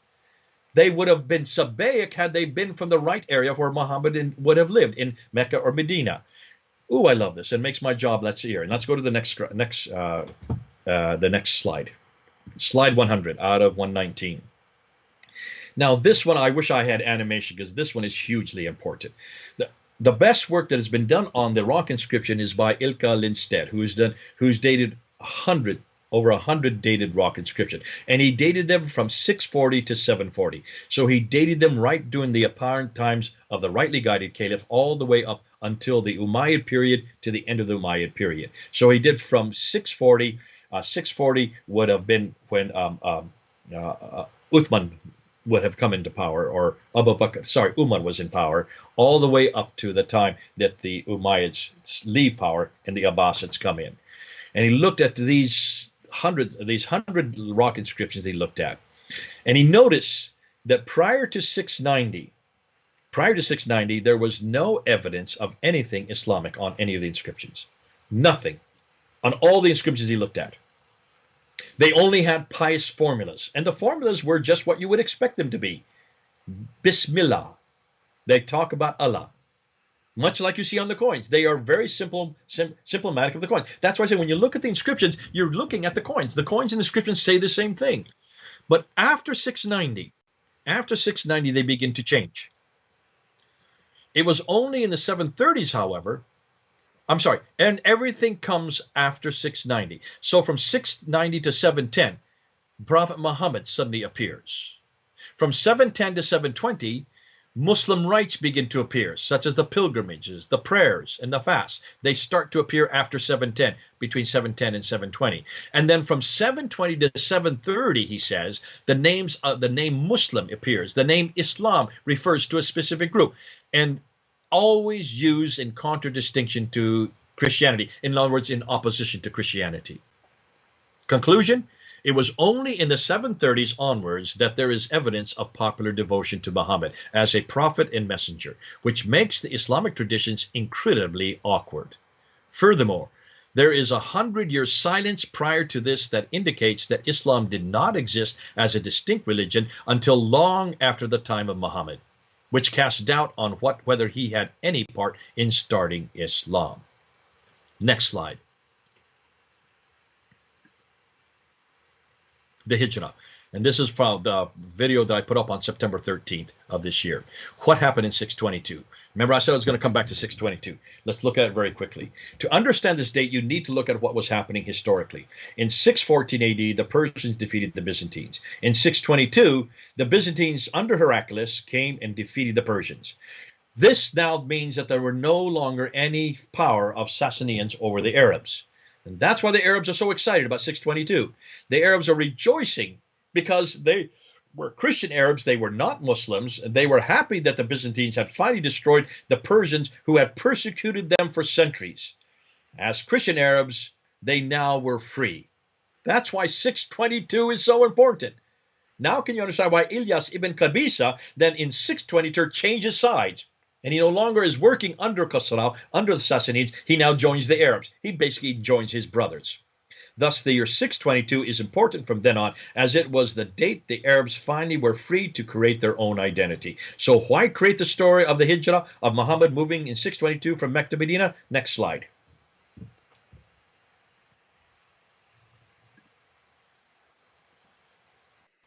Ibn Ishaq in 765, an Abbasid, is the first to write about the Hijrah.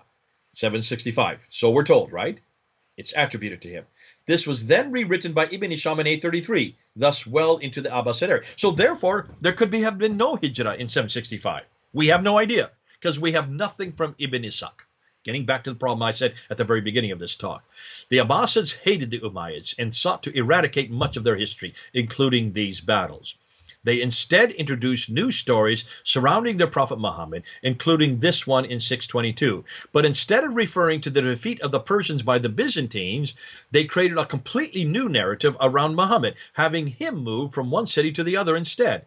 Why? According to Murad, this suggests that they did this to create their own prophet, similar to but superior to the prophets of the Christian Byzantines and the Jews. Remember, and we've said this all along, Hatun, that the problem the Arabs have is that they did not have a prophetic line. They also did not have a scripture, whereas the Jews and Christians had a prophetic line, and they both had their own scripture. The Arabs needed to have their prophetic line. They needed a scripture. Now the Abbasids are doing that. So what are they doing? So Muhammad's biography follows similar stories taken from the Bible of the biblical prophets and transfers them onto Muhammad, especially those of Moses, including this one of his persecution, followed by the Exodus and even entering Medina, similar to Jesus entering Jerusalem. If you want to find more material on this, look at Dr. Andy Bannister. He did his whole doctorate on this. Look at the formula of almost every one of the prophetic stories in the Quran. They are almost parallel to those that you see in the earlier prophetic stories, but they follow the same patterns, which means they are nothing more than oral tradition, one repeated upon the other. Andy Bannister does a great job of helping you understand this. This supports now what happened, but this did not happen at the time of Abu Bakr or Uthman. Never happened at Uthman. This all begins to happen after 833, after Ibn Hisham. Let's go to the next category, the 741 AD inscription. Now, this I did on September the 18th, a video I did on this. This one really blew my mind because remember, Hatun, I've always talked about the first reference to Mecca is 741, right? The inscription of the Methodius Byzantia. I've always talked about that is the first time that we've ever looked at that anybody heard about the name Mecca. The problem was I didn't read the rest of the inscription. And Mel says, Jay, you haven't looked at everything. You need to look at the rest of the inscription. Look and see what he says next. Yes, he does refer to Mecca. But is it the Mecca of the Hijaz? No. Let's just call it the Byzantine Arabic Chronicle, because I don't want to get into the whole name of it. That was written in 741.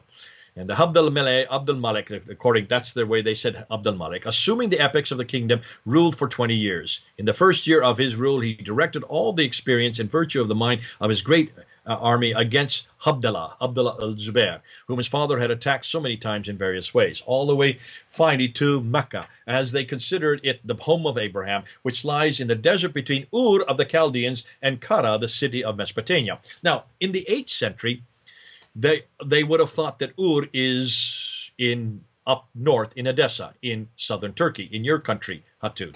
That was where Ur always used to exist. That's traditionally where everybody thought Ur of Chaldees, where Abraham came from. Today we know better, because in 1853, a British discoverer or scientist or adventurer named J.E. Taylor discovered Ur and found it to be in Iraq. But that was 1853 that he discovered it. So the people then assumed it was near Edessa, and they always thought it was near Edessa, up in what is today southern Turkey, just south and between Edessa and Haram, the towns of Abraham's brother. Let's look at the map, and you'll see what I'm talking about. So the Ur that this inscription is talking about, the Mecca that it's referring to, is right between Ur and Haran. There, look at the right-hand side of the map, the right-hand map. Look over in the colorful one in the middle. That is today called Şanlıurfa. Am I pronouncing that correct? Şanlıurfa. That's your country. Yeah, Şanlıurfa. That was the original Mecca. That was the Mecca of the 741 Chronicle. And you can see on the left map, the white map, you can see where it is in Turkey. It's very close to the Syrian border. So it's very close. It's right up there in southern Turkey today. Şanlıurfa, as she pronounces it. That's the Mecca, right halfway between Ur and Haram, Edessa. We don't have time to get into why the significance. Look at the video. Mel does a great job of going through why they chose it, why that was chosen there, and why Mecca was referred to. Go to the next slide. When you go to the next slide, you notice that Mecca, that Ur, look and see where the modern day Ur is. I'm sorry. That Mecca up in the north, it's exactly south. When the Abbasids relocated the Kaaba further south, they built it directly south of the old Mecca. The new Mecca would have the Kaaba and be the place that the Qiblas began to be directed towards. Now can you see how all the Qiblas are misdirected? They're not at all to the Qibla that we have today. They were all directed to another Qibla, but that's for another story, for another time. We're not going to get into that tonight. The next slide. And this is kind of a sad story. In see that inscription that you see pictured there? That's a well-known inscription, and it has dated on it 698-7 to 698. The inscription was written, this was written in the year the Masjid al-Haram was built, in the 78th year. 78th year would put it from 622. So from 622, 78th year would be around 627 to 698, because this is the lunar calendar. Now, what is fascinating, the Masjid al-Haram is where the Kaaba, that's the name for the Kaaba. It means the place, the forbidden place of bowing. If we can assume that this inscription, which is located 75 kilometers from Mecca on the route to Ta'if, refers to the site of the Masjid al-Haram, which later became Mecca in the Hijaz, then this would be interesting, as it is directly due south of the old Mecca in Mesopotamia. Looks like that inscription. Again, this is the late 7th century. That inscription shows us where the original Masjid, where the second Masjid al-Haram is. Now, interestingly, that picture that you see there, you won't see anymore, because that rock inscription was just destroyed last year. Why did they destroy it? Because we now have the evidence on that inscription, which is sad that they have to do that. Come down to the next slide. Notice the sequence. In 697, the 697 inscription near Taif, that's where that inscription is, near Taif, just southeast of what is today Mecca, indicates the building called Al-Masjid al-Haram. This is close to the place that later became known as Mecca, or in the Hijaz, but it was not yet called Mecca. No reference to Mecca there. It's called the Masjid al-Haram. In 741, the first Mecca was still located just below Ur, or in Edessa, in southern Turkey, the birthplace supposedly of Abraham. In 754, the Masjid al-Haram, the Kaaba, and the Qibla direction in Mecca number 2 are all fused, conflated together at the site of Mecca in the Hijaz, in what is today Mecca and Medina, in the central part of Arabia, under the direction of Al-Mansur, who ruled from 754 to 775, who did the major reconstruction in that year. Therefore, the conclusion, the original Mecca was located in southern Turkey in Ur, which is south of Edessa. Note, it is much too far north once again, but directly above the present-day second Mecca. Come on down to the next slide. So, Petra versus Mecca. So people are saying, well, hold on a minute. How can we have this Mecca way up there, and what about Petra here? Let's go and see. Let's break this through so people can understand it. Next slide. Let's remind ourselves of Petra, Jordan versus Iraq. Are we getting two conflicting or two complementary and sequential scenarios? Iraq concerns politics, the Quran, and the theological debates. Petra in Jordan concerns really only the Qiblas, the direction of prayer and mosques. Iraq both precedes Petra and returns following Petra. Iraq is important between 577 to 636. That's what we're looking at right now. We're looking at because it is the earliest part. It looks like all of this happened in that area in the 6th and the 7th century.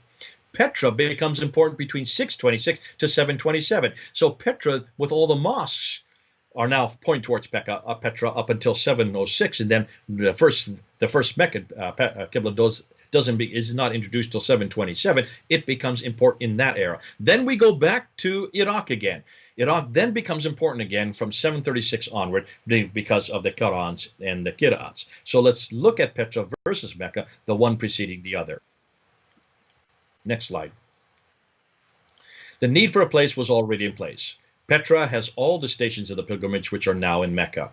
A square there, Kaaba, with the exact dimensions mentioned by Al-Zaraqi, which do not fit the present-day Kaaba. It has the Safa and Marwa mountains. It has real mountains, unlike the two that are there in Mecca today, which are nothing more than little rocks 15 feet high. They're nothing more than facsimiles of the real Safa and Marwa, which are in Petra. It has the washing of water with cisterns and waterways, everything you would expect to have, as the traditions say. That's in Petra. That is not in Mecca, which only has the Zamzam well. It also has the plain of Muzdalifah, a slippery slope mountain with a mosque and a church at the top, and where easily 5,000 people could pray.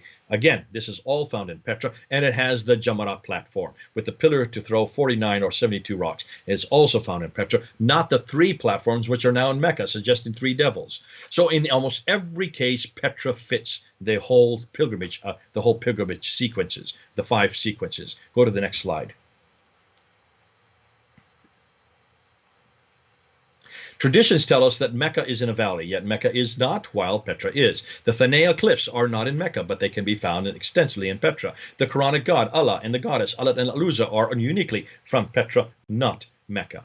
All the stations on the pilgrimage referred to in the earliest texts are found in Petra. In fact, everything the Quran and the traditions speak of can be found in Petra and are more realistic and more historical. Let's take a look at a map and see what I'm talking about. When you look at a map, number 114, notice where Petra is. Petra is the ancient sanctuary city of tombs and temples. It is on the trade route both east, south, west. No, did I say south? No, it is not. There's nothing going south there. It's all east, west, and north. Now that's hugely, why hasn't anybody noticed that before?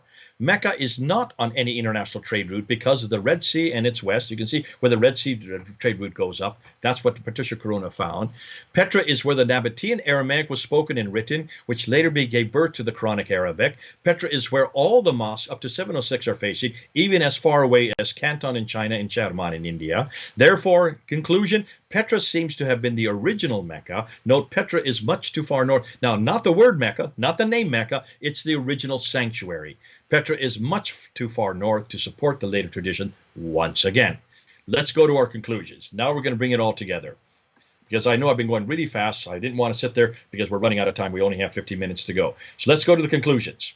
And let's look at the first one, number 116. And here we're going to see why everything seems to be too far north. Next slide, 116. Northern dominance.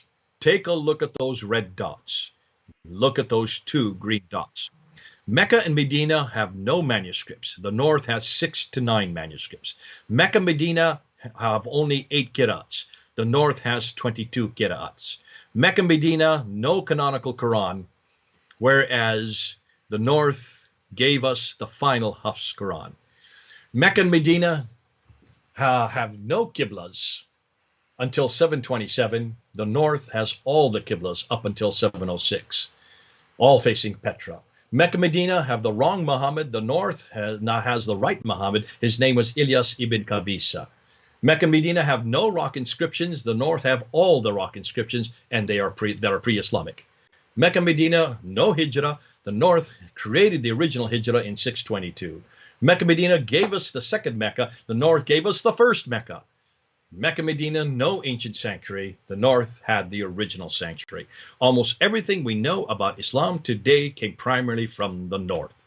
Note, all of these northern areas except Cairo are where the Abbasids originated from. Next slide.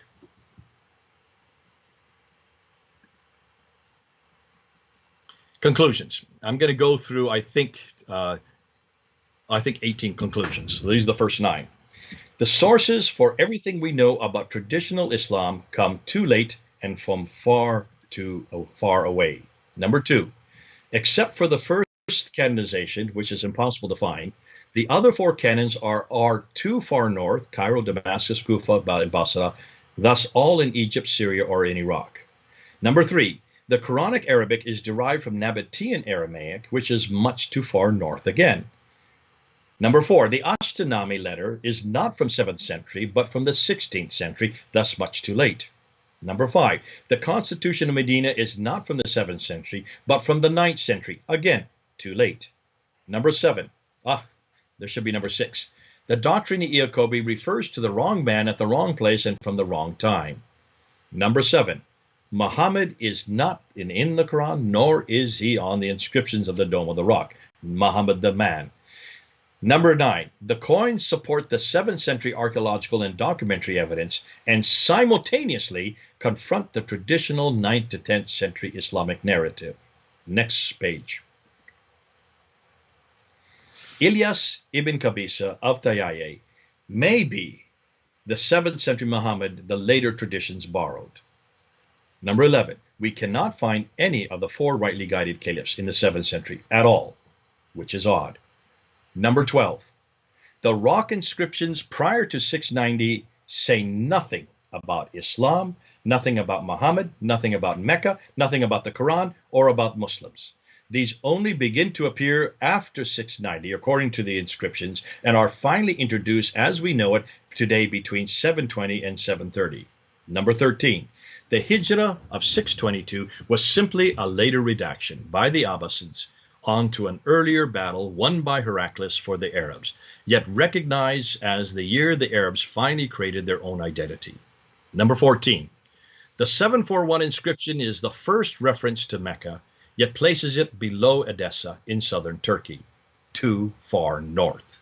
Number 15, Petra was the initial sanctuary for the Arabs, which was later replaced by the current Mecca. Conclusion, the historical record suggests that most everything we now know of Islam in the 7th century is either too far north or too far away or too far and much too late to be the Islam of the 9th century Islamic traditions. Final conclusion, Islam is nothing more than a later Abbasid creation. And the last slide. Yet casting doubt on Muhammad, our Muslim friends can consider a better man, our Lord and Savior, Jesus Christ. Now, I have a poem that I would like to read. I wrote this last night. Okay. Quickly wrote it together. It's, I think, well, it's a few strips. You could sing it. I could sing it to supercalifragilisticexpialidocious, but I don't want to sing. My voice is almost gone. So let me just go ahead. And this is my birthday gift to Muhammad, okay? Okay. Why are you, Now, I said, tell us, why are you going to give that one? because I refuse to mock him. I refuse to mock anybody. You know me. I don't mock. But I do want to show you how you can talk about him from, in fact, this whole poem is actually a review of everything we've just done. Okay? Mm-hmm. So in some ways, it should be at the end of this talk. So let me go ahead and give you this poem. Yeah, just remember, Muhammad didn't like poets. Oh, we'll go even more so then. Asma bin Marwa. Okay, but Ilyas ibn Qadisha loved poetry. He was a king. Okay, let's go for it. So this is to the real Muhammad, the Ilyas ibn al-Qadisha. We all know well Muhammad's name. He's been around a while. He lived in Mecca, so we're told, his prophethood's on file. Yet no one saw him face to face, nor heard him speak a word. And all we know is centuries old, and that's downright absurd. Hisham, who wrote his story down, lived 2 centuries too late. Bukhari, who wrote what he said, lived at a later date. There was just nothing written down, they borrowed from hearsay, and lived in towns way far to north, hundreds of miles away. And so it seems it's all made up by Abbasids, we are told, who sought to purge all previous views and introduce their mold. They needed an identity different from those before. They had no book, they had no man. They needed something more. Muhammad was the name they chose, and Mecca was his town. The Quran was his special book, each word in letter sound. Yet that which they say came from God was written down by men, who lived in Iraq far too north, not even from his ken. The final version they call Hafs was not one of the best. He lied and cheated all the time, much worse than all the rest. The Arabic which it contained, from Hijaz it was thought, its grammar letters just weren't right, especially without dots.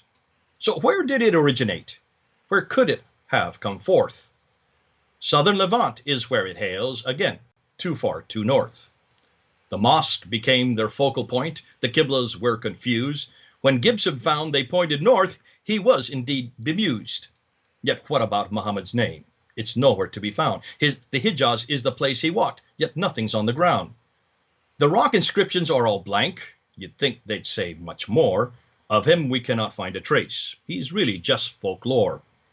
The coins are equally opaque. Of him there's not a peep. Perhaps they went on holiday, or maybe fell asleep. His town Mecca, where he grew up and where he sought his fate, was not known until 741, 100 years too late.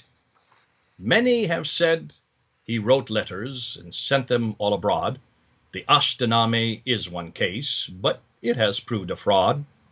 The Medellin Constitution supposedly is true, but it makes too many mistakes. Its truths are all too few. The Doctrina Iocobi is also claimed as true, but their man in Jerusalem turns out to be a Jew. Muhammad did not really live. His story is a lie. No one can find him anywhere, no matter how they try. So what should be our final say on who Muhammad was? He never lived. He never died. That should give us a pause. Without Muhammad, Islam dies. It flits and floats away. Since we now know he didn't exist, Islam has had its day. But wait, hold on. Don't fret. Don't cry. We have a solution. Our Lord and Savior Jesus Christ can give you salvation. He died upon the cross for you. You don't need now to roam. He waits for you with outstretched hands. Why don't you just come home? That was very good, Jay. That's Well my little done. ditty for Muhammad for today. I didn't know you could write poems. Oh, I write poems all the time. Just those kind. Well They're done. quiche, they're simplistic, but they're fun. Well done. Thank you very much, Jay. That was helpful. I think people need to rewatch it stuff, but let me just get rid of everything from my screen and then see if there is any question. I can bring it to you from the chat. I need to make sure if I see the chat clearly, because I need to make chat big. If you can see the chat, if there is any question. I can see it says, come home to Christ, Muslims. Yeah, there is no any What a other beautiful way. birthday gift. I'm not sure if he deserves it, but poems are nice. Well, Ilyas ibn Qabisa is my Muhammad. You can keep the one that from the traditions. I want nothing to do with him. I just run out of time and patience for that man. I want this guy in the 7th century. He makes a lot more sense. And that's why it makes my job so easy. I don't have to really pay attention to him anymore. The only difficulty, I know a lot of people like to use a lot of the material from the 7th century to confront and blast Muhammad. But I don't see anybody asking that question. That usually comes up whenever this comes out. Okay. I can't see any questions. Okay, there's no questions. I guess people are out of questions. I think we've introduced an awful lot of new material tonight, and that's unfortunate.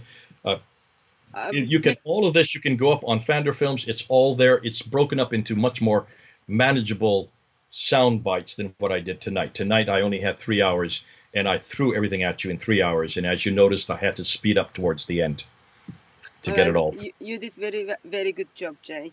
And maybe there were questions. I am sorry if you did ask questions, because I was sharing screen from both sides.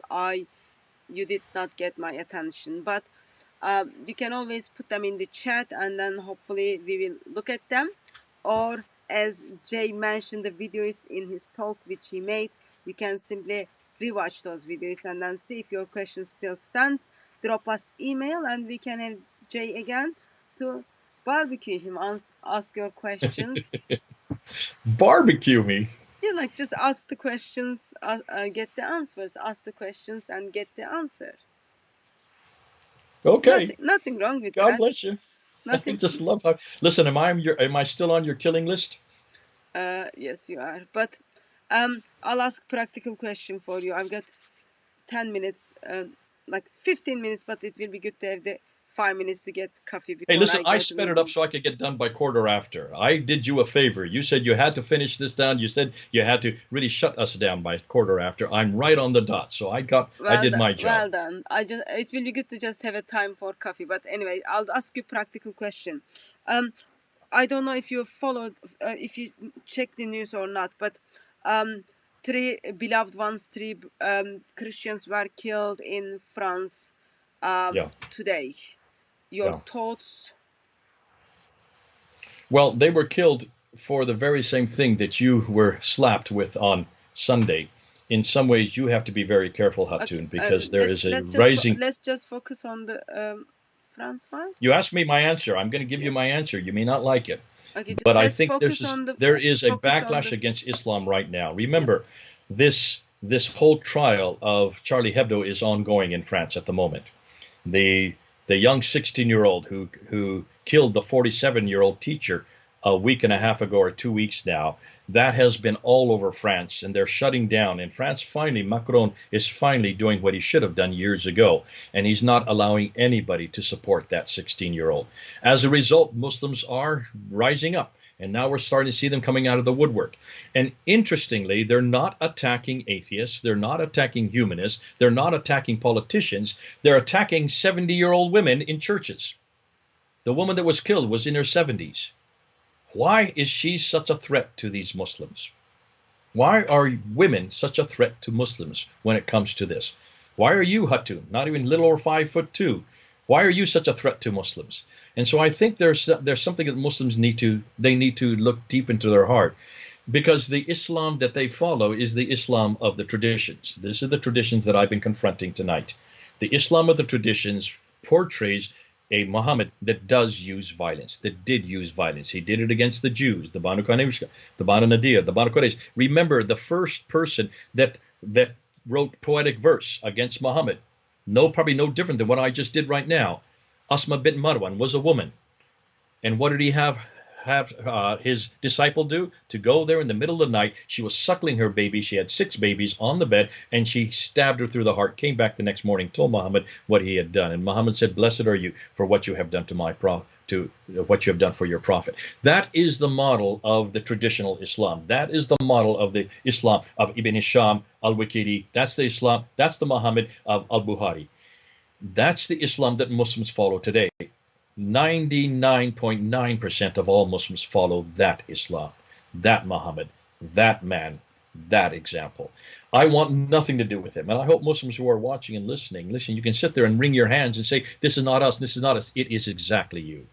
If you send a man to kill a poetess who wrote poetic verse, that's all she did. She was from Medina. He wasn't from Medina. He was the guest. She was not. He had only been there only a few months, and he had her killed. If that is your model, if that is your paradigm, then I would suggest that you leave that model. Leave that model right now. Have nothing to do with him, and come on home. Come on home to Jesus Christ. What a man for you. What a model for you. What a guide for you. What a God for you. Because he is the perfect model, because he is God himself. And you can't get any better model than that. And that model, that man, that God, he died for you. And that's why he doesn't ask us to kill anybody at any time for anyone. My God, my Jesus, never asked anybody to kill somebody who was writing poetic voice against me, or who is creating and putting up cartoons. My God never does that. My God has already died for us. My God says to put away your sword, for he who lives by the sword dies by the sword. Matthew 26, verse 52. My God would not even let the disciples defend him. That's my God. What a God. What a man. What a God for today. What a God for every day. What a God for you, and what a God for me. So I would suggest, if you're going to look at a model that you want to follow, if you want to look at a model that is as applicable today as it was in the first century, it's just as applicable in the 21st century, and will be as applicable from here on out, then come back to Jesus Christ. He does not let us kill women in churches or in mosques or anywhere. He does not let us defend him. He doesn't need defense. That's why we allow you to mock him. We allow you to ridicule him. We allow you to criticize him. We allow you to do anything you want. You can mock Jesus all you want. We will not touch you, because Jesus stands all your mockery. Jesus stands up and is able to take all your criticism. He has for 2,000 years. Unfortunately, your prophet is not able to. It's obvious to me now that your prophet is so weak that you have to kill others to shut down any critique. Come on home. His name is Jesus Christ, and we offer him to you tonight. Thank you very much for that, Jay. I've been reflecting on Jesus's attitude towards individuals, as while eternal Son of God steps into the world, walks among people, gives himself for them. The individuals who put like nail on his hand as he was they were putting him up on the cross, as they hit the nails on his feet, or those people who tied his hands up. Heart of eternal Son of God is so amazing. He would simply open his arms with the like holes in his hand, and then still embrace those people if they repent or when they repent. And then he will say, the blood which you put the nail went through from my hands, that blood I am shedding, I'm giving up that blood for you. Yeah. Yeah. His heart is like so amazing, and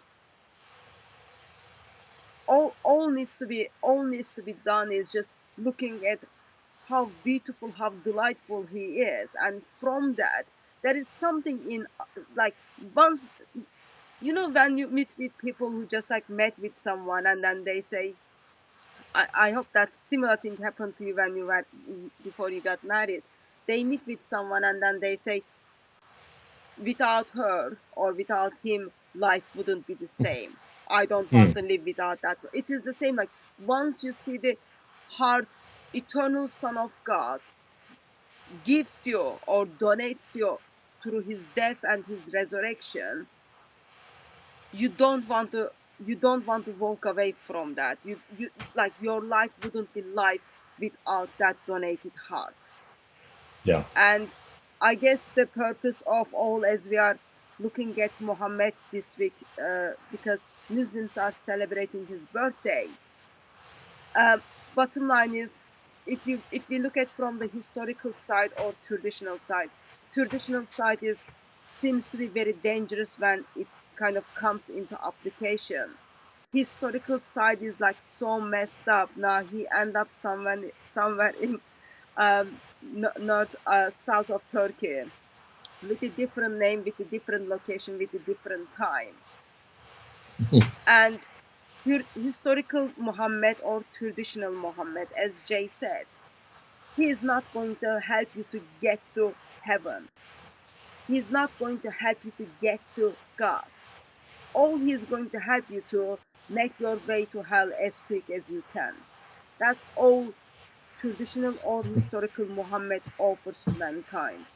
It is only Lord Jesus Christ who offers himself, who offers triune God, and he offers place for us in the bosom of the Father. Why? Because God did not step back. He stepped into the world, lived among us, and give himself for us. That is the God we want you to worship. There is no any other way. There is no any other alternative, because our God is so gorgeous, so delightful. Yeah. And with that in note, I've got only 2 minutes to go and get coffee before I go to my meeting. Jay, thank you very much for being available for us and helping us to think through historical side of Islam, which is like very practical thing, very practical questions we can always ask our Muslim friends in the Yeah. intention they think through, and then they walk through the bridge Lord Jesus Christ built for them. And of course, thank you very much for amazing poem. I think we will ask you to share that poem with us, because that's the summary of all that 3 hours. That will make our life easier. And of course, thank you everyone who joined us in the chat and who stayed until following day. It's nearly 2:30 in UK. I don't know what time is it over there, Jay. What time is it over there? 10:30 in the evening. It's not very late for us. Okay, yeah, Jay, But listen, bless it's you, like Hudson, Jay's for all talking that now. you're doing. Bless you for staying up so late. Thank you for this great marathon that you're putting on. You've done 6 hours yesterday. You've done 6 hours today. You did 6 hours the day before. You're doing more than 6 hours today. God bless you for your tenacity. And I don't know where you get all that energy to keep going. Well done. It's Oh, been fun being I with have you. got, We'll do it again. I've got God. I don't have anyone else. Uh, so, beloved ones, we will see you tomorrow for Mohammed's birthday open Skype. If you are gonna call in, please make sure you bring a birthday present for him. And dear Muslims who are gonna watch this or who've been watching this, we love you to repent and worship the eternal Son of God. There is no any other way. There is no better way. And that needs to happen soon, because life is getting shorter. Beloved ones, may our crucified and risen Lord silence you with his love. We will see you tomorrow evening. Thank you very much, Jay. God bless you. Bye-bye.